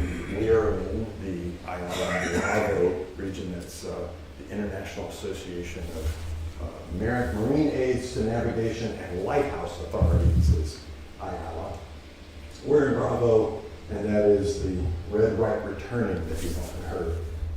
I worry when I hear the phrase, hey, red right return, because you really have to say the full phrase that's in the box there. You must keep red on the right side of your boat when you are returning from sea or from big water to little water. So in the case of the bay, seaward is the mouth at Herrington, Cape Charles. So as you're going up the river or up the channel to Baltimore, red is on your right. Seaward switches sometimes. For example, if you're going through the Chesapeake and Delaware Canal, halfway through, seaward, big body to little body, as we're going up from the Chesapeake Bay and we turn right and go through the CME Canal, red's on your right until the midpoint, because then the eastern half is going out to sea, so red's on your left. Now you can see that by studying the chart closely, or you look it up on Coast Pilot. There's like a little warning there. There's nothing on the chart, there's nothing on the screen. Same thing if you take your boat to Cape May, New Jersey. You go from the from the Delaware Bay into Cape May's canal from this direction. You get about halfway in, almost to the inner harbor, and now seaward is the Atlantic side of Cape May, and the buoy switch right in the middle. So if you were thinking the whole time, you keep right on my right, right on my right, right on my right, and then they switch, you might go outside the channel. So you've got to know if they switch. It's rare, but the key is big water to little water. That's the basic stick. Ken Narrows is the closer. Ken Narrows is the. Yeah, Ken Narrows switches in the middle as well. Right in the middle. Right, absolutely. And Tillman Island, absolutely. Yeah. And so now this is straight out of the Coast Guard study book online, and this shows kind of the generic what if here's seaward offshore, that's the sea buoy, and then big water to little water, going up alternative channels there. Red's on the right. All the red ones are even numbers. The green ones are odds. The ones that, are lettered only are at the sea buoy. This red and white vertical is called the Fairwater mark. You can go on either side of it. And it's usually way offshore at the sea buoy, and it is intuitively named off of Charleston. It's Charlie for Charleston. There's November for Norfolk, that sort of thing. And then this junction buoy here, the bifurcation buoy, also with letters, no numbers, because it behaves as either a red or a green. And so the way to remember that is that basically whichever, if you want to be in the main channel, consider me the top color. If you are deliberately taking the alternative route, the blue dotted line, much smaller body of water, smaller little river, if you're in the alternative channel, consider me the second color. So top mark, I behave as a red buoy if you want to use me as a guide for the main channel. Everything else is kind of intuitive. The black and red one is an isolated danger mark. This little black and red, it's specifically marking this area that shoals. And then we'll get into in a moment the weirdness of the intercoastal waterway. This magenta line is intercoastal, and you'll notice that on markers that are within the intercoastal, they have this supplemental yellow triangle sticker, yellow square or yellow triangle sticker. So if you're intending to follow the intercoastal, consider me a red triangle. So you'll find triangles on the greens and on the reds. But all of that little yellow thing says, if you're using me, buoy, as a guide to stay in the coastal, pay attention to the triangles and the little yellow squares. So we'll get to the specifics there, which is red right returning applies for seaward for the entire Atlantic and Gulf intercoastal waterway. Red right round the clock is the other 3 R's that you can remember, meaning keep red, or in this case, triangle sometimes, on your right, all along, clockwise, along the intercoastal water. So if you do intercoastal work down to Florida, or if you want to do the Great Loop, and you're, after you're coming down the rivers and you get back in the coastal, then sometimes buoy colors may confuse you. Pay attention to the little tiny triangles as well. And of note, this upper section, the New Jersey intercoastal waterway, notoriously shoaly. So if you do take your boat to Cape May and you want to go any further north than Wildwood, I do not recommend the waterway unless your boat draws like 2 feet. That picture earlier of temporary buoys, the Coast Guard fills the New Jersey intercoastal with temporary buoys because the sand and shoaling moves so much and it's very unreliable up north of one. Sorry, your question? All right, so, and then, this is symbology-wise how they appear on a traditional chart, paper chart, symbology with buoy colors and icons. Anything with a purple dot at the bottom is a lighted buoy. Anything with magenta rays, and they're magenta, so you can see in paper charts, you can read it under red light and still see the color. So that was the old notation that I grew up in, but in ENC, electronic chart notation, I've just put the symbols right next to what you'll see. And then, I do kind of like the daymark symbol. It's pretty intuitive. It's got a little triangle on top of it. It's a daymark here. In the old, paper chart notation, it was just the word color, and it was nice to see it shown as a pile. And then, just like paper chart notation, you'll notice that every buoy symbol is tilted, and it's tilted as if it's leaning in the current. And so the symbol reminds you that it's afloat and it is potentially moving. The same display is adopted in the ENC symbology. You can see that there's a little bit of asymmetry in each of these. They're leaning slightly because they're buoys, but these beacons, which is any daymark that's actually fixed on the bottom, they're completely vertical. Which to me is one of the many improvements of electronic nav charts. They're very good. And then, as mentioned earlier, when we talked about the collision with the seawall up in Connecticut, as you're approaching at night, you'll see that the period, and numbering is consistent. The buoys themselves have and what's in quotes is actually painted on the buoy. This is buoy number 2, 4, etc. All even numbers on the red side, all odd numbers on the green side, and then at night, the specifics on the paper chart, now you may have to query them, is isophase green every 4 seconds, flashing red every 4 seconds. All junction or bifurcation buoys display this 2+1, and the color red is the color of the top mark. So if you want to be in the main channel, consider me a red. Its primary function, if you're a big ship going in the main channel, is to behave as a red. So at night it only shows red. These are unlighted. They don't have a ray symbol or a dot, so those are just big numbers. Like we have already Chesapeake. Same deal, flashing green 6 seconds, flashing 2. Or you can see these at night with isophase green, flashing every 6, double flash, etc.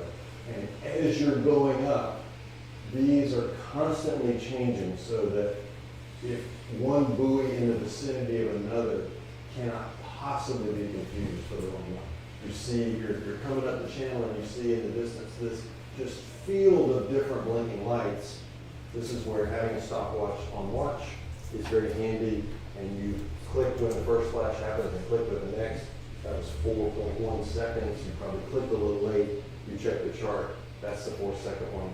That's my next one. And always different, so that different in terms of, like, at some point way up this river, that pattern may repeat, but it'll be so far away that you'll never risk getting confused visually when you're approaching them at night. Any questions on buoys? I know we blasted through those, but I still think if you're, to me, a buoy is a reference. You should still lay a track and lay waypoints, but it's very handy to lay your waypoints near the buoy so that you're within visual range, not right on top of it. And I didn't pull them out, but in the chart books that you can buy, even though paper charts have been discontinued, this company is the leading American company, MapTech. Robertson's is in Canada, and they do all the Canadian waters. They periodically are producing paper charts, but included on there to be handy for amateur boaters, they will have these recommended course lines, like throughout the Chesapeake, magenta lines, and it's crazy. This is real charts, so it doesn't have those. They will often run that recommended course line directly on top of the buoy, not offset a little bit. So if you were to use and it'll have 352 magnetic printed. It's like, here's your track. If you follow that track, and sometimes even in the chart books, it'll have the latitude, longitude. Back in the day where we didn't have easy to use chart plotters and we could drag and drop waypoints, we actually had to manually enter waypoints. If you were to use that lat long and enter a waypoint from one of those paper tracks, you're going to enter a collision course to a buoy. So please don't do that. But it's okay to get relatively close, 50 yards, 100 yards away, where with binoculars you could read the number off the buoy and you're passing a beam of buoy 1 and 2. In the Navy, we're on track. Navigator makes his reports every 2 or 3 minutes. It's like, off the deck navigator, I hold us 50 yards left of track, visually passing buoys 1 and 2, next course, blah, blah, blah. All of that little routine is part of the navigation repeat back. I too, as part of my OODA loop and navigation, I'm wearing the track and I just look out the window. I'm like, okay, that should be buoy number 2. Yep, it says 2 on the side. I've got yet another confirmation that GPS has not let me in. All right, so now we'll jump into voyage planning. Good, I'm staying right on time. And all of the tenets, and we'll get to some of that auto routing feature that you asked about. Nice thing is, GPS for cars does it a whole lot better because the roads are plotted so much more clearly than hazards, etc. I can rely on where the street corner is compared to the 1930 plot of sound, etc. So, all right, first one, this is kind of just a big picture, do's and don'ts of voyage planning. Start with the end in mind. We'll get to that and use an example, but if you're navigating from here to Cape May, I was talking to someone earlier and they've been to Cape May recently, and if you're already cruising to Cape May, then you've gone well beyond local stuff. And so, heading down to Florida or doing the Great Loop or something would not be beyond you. It's just connecting a bunch of day trips like that. But, getting to Cape May from here, if you hadn't been before, I would start all of my research. This is how I do voyage planning. I start all my research and I start my plot backwards because I know how to get out of Herring Bay. It's the far part that's the least familiar, therefore that's where I spend the most time. I do the research there, I write notes, I go to the coast pilot, I query all kinds of things and take notes on my notebook on the paper chart. I used to go just write in the margins. Now you need a notebook. But all the data is there on the ENC, you just have to query it. And then once you've laid your plotted your route, and I'm a big fan of doing it on paper as well. At a minimum, I'll build it in my boat, spring marine chart plotter, and I'll build the identical track in Navionics or Aquamaps, all three. And then I fly the track where that's that zoom in, zoom out feature to make sure you're zoomed way in to reveal any weird hazards that might not have been there when you were zoomed out, just going click, click, click, and bang, waypoints way up the Chesapeake to do it fast. Now you've got to zoom in and fly to make sure you're not coming too close to obstruction, some unmarked, or not unmarked, but not visible hazard, etc. Again, we talked about disable that auto turn function and the danger there. Use the nav aids, but certainly don't plot buoy to buoy collision tracks. And then honor the rules of the road and plot. Now, it's one of two methods. All of the chart plotting software, whether it's your chart plotter, multi-function display, or Aquamaps, Navionics, etc., has the ability, once you built your route, you can save it, and then there'll be some variation on a term like start route, or there'll be another button which is reverse and start route. And so if you don't want to build two tracks all the way to Cape May and then a whole totally separate one all the way back, then you're going to plot down the center line, either the center of the channel or just the center of your planned route, acknowledging that on your way to Cape May, you're always going to stay right of track.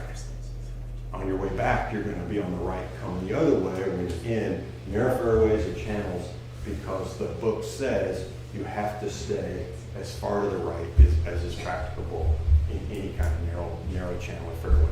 People are expecting you to do that. You avoid then the rules of the road situation that we talked about in the last class, where you keep running into people or looking at people dead on. If you're following the far right side of your track, and we assume your buddy coming the other way has plotted his route and he's staying to the right of his own track, then you're in good shape. Or you can build single routes, a to Cape May that's to the right of everything and a return, but then you've got it labeled intuitively and turn them off. Plan plot bailout options, huge fan of as you fly the route all the way between here and Cape May or here to Norfolk or whatever. Hey, if I had a problem, if we needed to stop for a casualty, are there any good anchorages? What's a good spot? You might even want to deviate your route if you knew you were going to stop for lunch or something and get you near a bailout spot. Plan for types, currents, and weather. I'm not going to dig into those because that's a whole separate kind of sub lesson, but on all the modern software, as long as you're connected to the internet by Wi-Fi, you've got real-time access to tides, currents, and weather. And then if you're using weather programs like Windy or the Windy app, you can look and do the slider to pick a specific date and time when you're considering the transit and look how's the weather going to be in 1 or 2 days from now, how's the current going to be. You might time your departure, especially like going through the C&D Canal. It can really rip 2.5 knots this way or 2.5 knots that way. You might plan your lunchtime anchorage and burn an hour so that when you enter the canal, now you've got a fair current. Sir? Yeah, where's the best place to go to see future tides, like a week from now or 2 weeks from now? Sure. There's the NOAA website, tides, and it's called NOAA Tides and Google NOAA Tides and Currents. And there you've got the predicted data for every tide sensor in the entire US and Canada. You can query that, and it's got a way you can pick the date, and then it displays 48 hours worth in the normal sun to soil tide thing, and you can just adjust and find when you want to do it. And of note, for doing that, I didn't dig into tides and currents so much on this lesson, but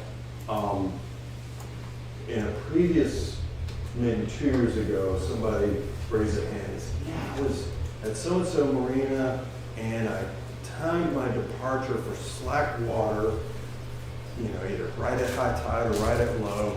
Man, when I got underway, there was like a 2-knot current. There's a complete disconnect between tides and tidal created currents. And so if you are planning your traffic and planning your departure time to catch fair currents, you've got to make sure that you are in the current section of the NOAA tides and currents, or on Aquamaps or Navionics, whatever. You can reach out in real time and query the little current, you know, there's usually, depending on the brand, it's an arrow, it's a growing and decreasing arrow. Sometimes they grow and decrease in size, sometimes they grow and decrease in length. But you can click on the little tide arrow, and they will almost always give you a 48-hour slider in real time. And so you can see, it's like, man, I am fighting a knot and a half current. When does this turn? You click, find the nearest current icon in the middle of the water somewhere in Chesapeake, open it up with a mouse click, and you can see it's like, oh, I've got 2 hours with this current on the nose. Let's wait here. Or I've only got 30 minutes to go, and then the tide will be in my favor all the way from here to Baltimore. So soon it's going to get better.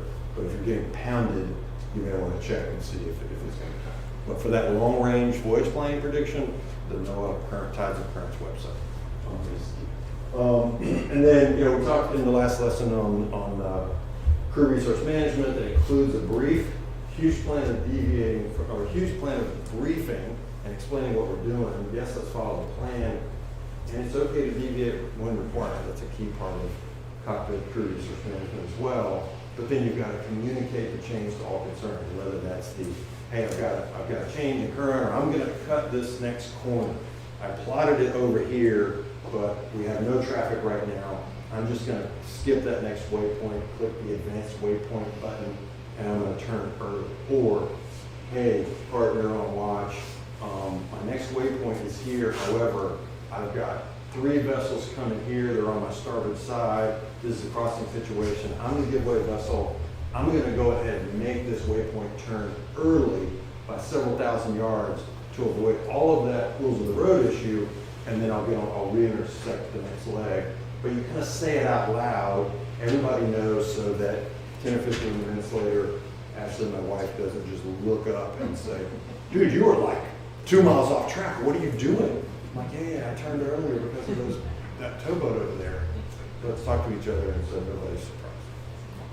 Or I step out to go to the head, she takes the helm for a second, and she has no idea what we're doing, because I didn't do that. But, all right, so this is just a micro version of the voyage planning to start with the end in mind. Let's say I was talking about going to Cape May earlier, so this is just a zoomed in version on, this is actually, I just took a picture of the paper chart. And you'll notice there, it's like the paper chart method of entering safety depth is Tate Westbrook with a magenta pen circling any areas on the chart that are less than 6 feet.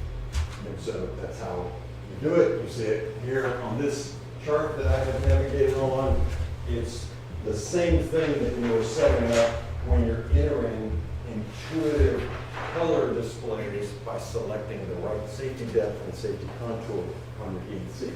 But this is a zoom view of paper. It doesn't look quite as pretty. I think I've got another one that's Apple Maps is the next slide.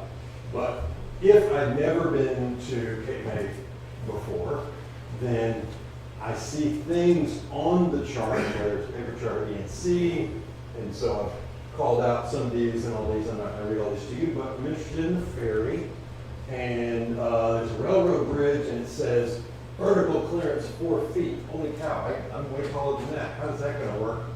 Look at some other stuff. Maybe we're going to stay at a marina for the night. This particular paper chart has QR codes that you can scan for 3 major marinas, but there's several listed here to talk about the nav aids changing color. Well, this is the big body of water, so red on white when we're returning from city. but then they switch at some point, and now in the Harbour, where the Coast Guard training base is, where it's on the other side, so you gotta pay attention for that. All of that information is in the Coast Pilot, which is online at NOAA's website. And then of note, the yellow stuff is what I found, or I noted the yellow, but the strong currents may be encountered in jetties was a warning listed in the Coast Pilot, that is nowhere on the chart. And then another view, this is the Aquamaps view. Actually, no, this is actually on the Waterway Guide website. The nice thing is, Waterway Guide, there are folks who also make these very handy paper versions. And even though Waterway Guide is available online, and you can subscribe to their service and get all kinds of extra data, I love having a paper book. We've got one on the boat, and we've got one like at the bedside table. So if we're planning on the next trip, oh yeah, let's check it out. I've never been to this particular place before. It's got great information. But with Aquamaps, the app that you can have on your phone or tablet or whatever, they have co-branded with Waterway Guides. So on top of an Aquamaps chart, this is in the Waterway Guide website, but it looks the same the other way. If you're just in the Aquamaps app, in the menu, there's a way that you can turn on or turn off the Waterway Guide data. And as you can see, some of the symbology might start to clutter your screen, so it's really good for voyage planning. I don't know if I would have that layer turned on while I was actually navigating in there, but it tells you tons of stuff. And if you haven't used the website, as you can see in the pull-down menu, I happen to have Marina selected, but you can click anchorages and fuel and restaurants and all kinds of stuff. All the great stuff that you've got in print is even more available online or in the Aquamaps app, but it's also very frequently updated. And if you are shopping for fuel, then you can click on each marina and you've got very up-to-date and accurate fuel stuff. Plot the route, just another example of moving out waypoints and legs. We talked about that in a simpler version. And then, I mentioned this is my backup plot plotted on a paper chart with, I've highlighted it in PowerPoint with some red lines here, and you can see my pencil mark to it, my handwriting to it, magnetic, avoid crab pots, and then this is the avoiding crab pots lane. If you're in peak crabbing season, I wouldn't do that route. I've done that route in the wintertime, and there really are no crab pots. In peak crab season, they're just everywhere. And even though I've got a single screw trawler that's very well protected from crab pots, I like to avoid. So you're heading out. Yes, let's check the weather again. Let's brief the crew. And then follow the plan, deviate. Follow the track, but not blindly. You don't own the track. You have no right to it. You have some specifics on the where the magenta line. That's the poorly drafted line from the Coastal Waterway. Be ready to anchor. We talked about the procedures and processes for anchoring in the last lesson. Have all your tools ready to go. But then U.S. Army Corps of Engineers overlays. There's an example that's going through Tillman Island and explains how people in a moment why Tate Westbrook running around there in his boat. And then, respond to your alarms. And then I'm a huge fan of checking the engine room regularly when underway, especially on a long package or a long passage every few hours, unless you've got cameras. It's a good idea just to stick your head out in there, visually inspect for leaks, check for smells, etc. So here's examples of the magenta line.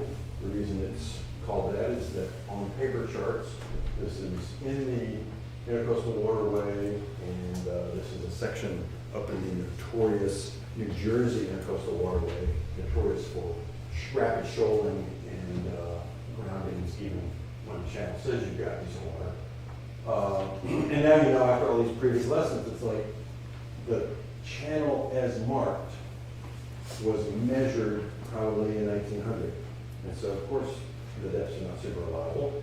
And the Coast Guard comes through there periodically and adds extra buoys as the channel moves. The key there, and this is true in any shoaling area like the ICW, Intercoastal Waterway, throughout the country, is that when you see a temporary buoy, and it's either not on the chart, or you see it in a different, or you see a buoy in a different location, especially with a new temporary buoy there, honor the buoy.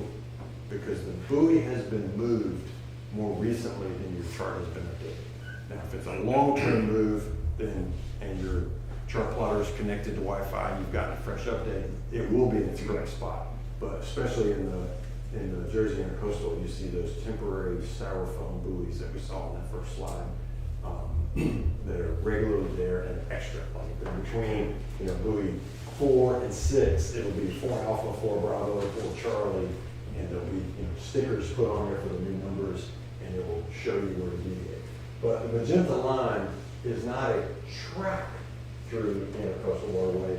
It's just if you encounter, say, a split in the channel, you might think, well, yeah, I can go north to New Jersey that way. It's telling you not only this is probably deeper water, but if you come up to some true split where a river goes in 2 different directions, if you want to stay on your coastal, you need to take the split to the left. But it is not telling you, come this close to that green buoy, or take this weird little zig to the left. Someone just hand drew this, or clicked along and added a magenta line just as a reminder. This is the display. Aqua Maps, it's black line, and then this is a bad fuzzy one up now. Next you can see that kind of dot magenta. So it is throughout the Intercoastal. There are tons of reports. People are just curious on Facebook or whatever. It's like, I was on the magenta line and I ran aground. So even though, like, if they were taking a photo, the red and green buoys are way over there, and they're right next to the green because that's where somebody decided to print it. So, and then we talked about the U.S. Army Corps of Engineers stuff. We're back to the Kent Narrows, where earlier we had talked about clicking on the thing to find that when the bridge is closed, it's only 18 feet, this tower cable is 85. Well, there is a switch in many navigation apps in which you can turn on an extra overlay that's in this kind of map device of the most recent Army Corps of Engineers survey. However, there is I think I've got I've got a slide that talks about age. There's a way we can check the age of the survey. You don't want to display 5-year-old survey, right? But this one happens to be a very recent survey. And so even with this warning of some shallows, so if you're coming, this is northbound through Kent Narrows, and like mine, if your boat's in the 4 to 5 foot range, you probably don't want to get close to this 3.9 or whatever. But it's been recently surveyed, and it's even worse. There's some really shallow spots here, which are not, there's no 4.1 here, but they found one with their survey. So if you draw a lot, then you can really only use the fuel dock that's on this side. There's one on each side. I recently refueled over here and noticed that I stirred up a lot of mud. I must have been there at high tide because I did not have this overlay turned on when I did it. The time that I did run aground was in Sonoma in Yassos. Again, I dropped 4 feet 10.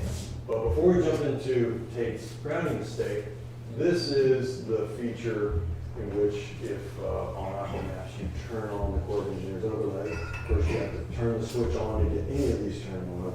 The default is all, which means you can display and be misled into thinking it's accurate a survey that's 3 years or older. You can even pick 3 years, but as often as, every day when the tide drifts through there, it is boiling through there, which means the bottom sand is changing, and then you add the occasional seasonal storm to that just tidal movement, and the bottom there is changing a lot. So I recommend either that's 18 months to 1.5 year, or you can click months, and then another menu opens up where you can type in 12 or 9 or whatever. I think given the soft nature of the bottom here, 1.5 is probably safe enough. You don't have to dial it over that. But with this, I think I've got 1.5 turned on, so this is 1.5 years or less. And when you're cruising in, and this is one of the few leftover black markers, used to be we had red or blacks and greens throughout the United States, and they're almost all converted. So you can zoom out a little bit, you got green, green, black. So in theory, you should go between this red and the black. Well, if that's the case, and even though without this turned on, it shows, 6, 7, 8 feet, you're at 3.73 feet. I ran it out right about here, dutifully following the red's on the right, the green's on the left, and then there's a turn. Counterintuitively, the Coast Guard or Army Corps of Engineers survey says hug the reds and actually stay outside the reds. I didn't have this turned on. I ran it around.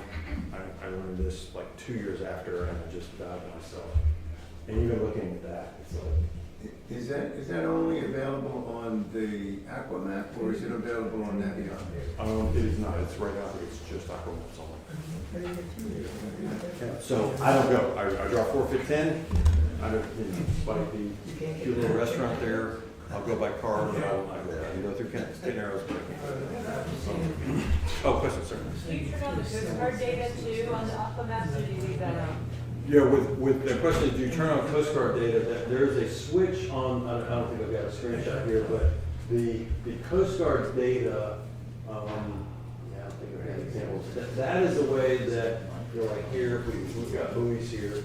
These are the charted positions of buoys, and if the Coast Guard has relocated a buoy, then they have that in the local notice to mariners and the annual notice to mariners.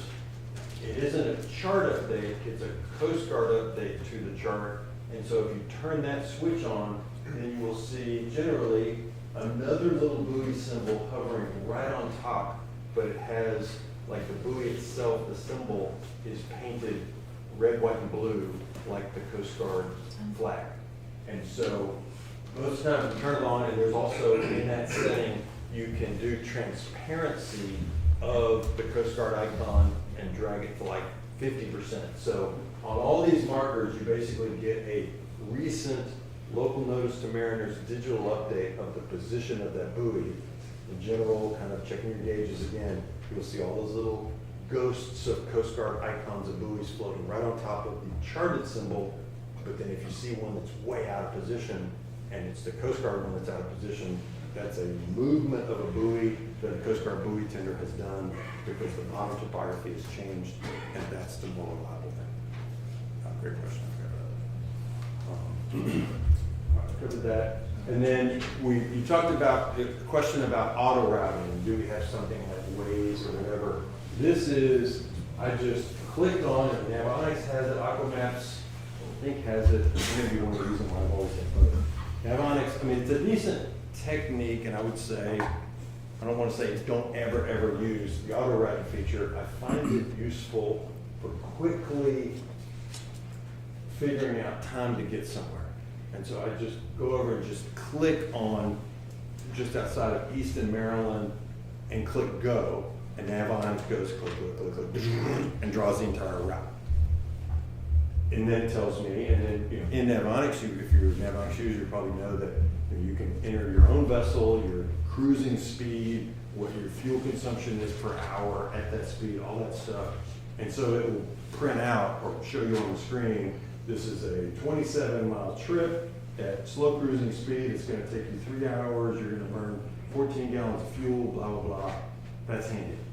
If you then save it, then what you must do is talk about flying the track. You've got to fly your track and fix all of these egregious violations. It's an actual, I did auto routing. I clicked, actually got clicked there, and I clicked on Easton, and it created this route. And so I see that it honored the red buoy. Didn't need to, because that's for the main channel.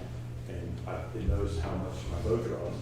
But man, it chose the straightest path between two straight lines, taking me completely in traffic terms. I'm in the oncoming lane of traffic. Now granted, this is not a traffic separation scheme, but per the rules, you must keep to the right as is practicable in any area that is a channel and narrow fairway will approach. And so, left to its own devices, Navonics and Aquamaps and any of these other auto routing things that do poorly, as I said with the vernacular earlier, And so if I wanted to retain this route, then I've got to go in and fix that and drag the waypoints over to the right side. It takes me crazy close to this buoy. Again, it's doing the shortest path, so it's putting me on the green side of traffic again. I'm now crossing traffic here. Sorry, I don't want the screen. It puts me on the wrong side of traffic again. So and then you combine this if some inexperienced boater is trusting Navionics, and then if they add that righteous indignation that I've occasionally heard on the radio, it's like, well, I got that in my chart plotter, by God. I have a right to that line. No, you don't. Your line violates the rules of the road in good seamanship. So here's after I grabbed a few points on the track and dragged them. Got me to the right, avoided the climb from the buoy, got to the right, etc. So you can use Navionics auto routing, but you've got to fly the route and fix it. And also maintain it. Plus, if you haven't entered your safety depth into your boat specifics, like you need to round up. I draw 411, I think I entered, my boat draws 6 feet. So if it's using auto routing, it won't get me anywhere near stuff to 6 feet. If I only put 410 or 5, then it might take me across a 6 or a 7, which I don't want. Do you have a question there? No?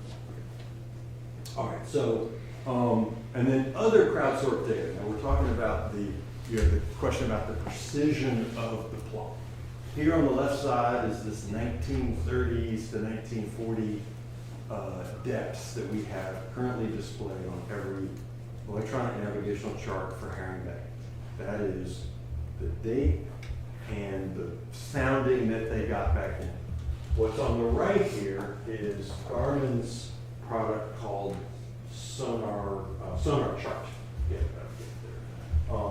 And that is that fusion of this is a way to crowdsource that I think is pretty good quality in the sense that there's this constant scanning of multiple boats that are entering data. And as you can see, the bottom has changed some since the early 1900s, which was to be expected. It gives you a lot more confidence in the precision. It gives you, greater clarity of where the contours are. So I like this feature. Certainly, as you can see, it clutters the screen a tiny bit, but it's definitely given me confidence that you can go a lot closer into this area than it does now. This is the most conservative. Like I can never cross this line because that's the 6 foot line.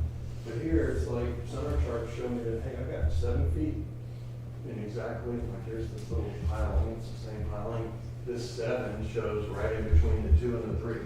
So it certainly could give you a little bit more comfort if you wanted to creep slowly into some place to find a good anchorage.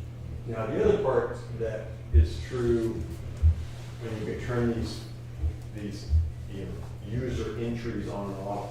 This is again Navionics. So all these little green pluses. If you zoom out further, they're just little red dots. You zoom in, they're all that's just an indicator that someone has put some extra piece of information. You've got to click on it to read it. It's not always helpful. The net. Well, no, this is a abandoned swimming platform that's out there. It's still there, partially ruined. Someone gave this a rating here. Good holding. I almost want to say that with a Tennessee accent. It's like, this tells me nothing. I'm sorry, how deep was your vessel? Good holding compared to what? I mean, now this one's funny. Sandbar extends west, keep clear. It's like, well, yeah, where you dropped it, you were in almost aground.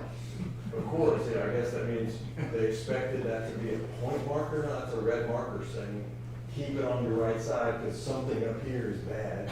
And then if you're a fisherman, that's a helpful piece of data, but not navigationally significant. Good bar for perch fishing. No.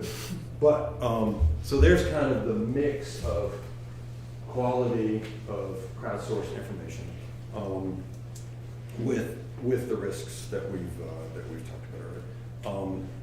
I like having 2 displays running at all times, and so I've got an iPad that runs either Aquamaps or Navionics, and I've got the onboard chart plotter going back and forth visually. Gives you tons of information that just one wound. Oh, and I guess one last thing, the Bob 423, this is a website and a service and a Facebook group that you can subscribe to, and you can get downloadable tracks that you can then save into your chart line. Now, these are crowdsourced, and I know some mariners that are in the Bob 423 system, and I trust them implicitly, but I asked one of them just the other day before as I was preparing these slides, and I said, hey, what was the rigor with which you were vetted? He's got a 100-ton or 200-ton license. He and his wife have lived aboard and been cruising for years in the same vessel. And he's like, yeah, they just asked me what brand, GPS and fathometer, and had I done the offset adjustment to make sure that my fatho was recorded. That's all the vetting they did. So that tells me, even though he's a master mariner, that there's another mix of yahoos who haven't done their offset correctly, maybe didn't put their own, depth correctly in there, and they're running around contributing their own little cookie crumb trails to the Bob 423 system.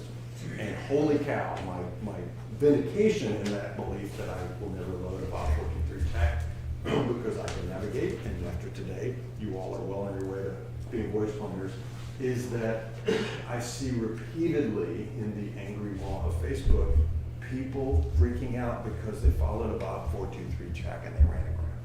Or they reach out to the hive mind and say, hey, I'm going somewhere. Can anybody send me a track?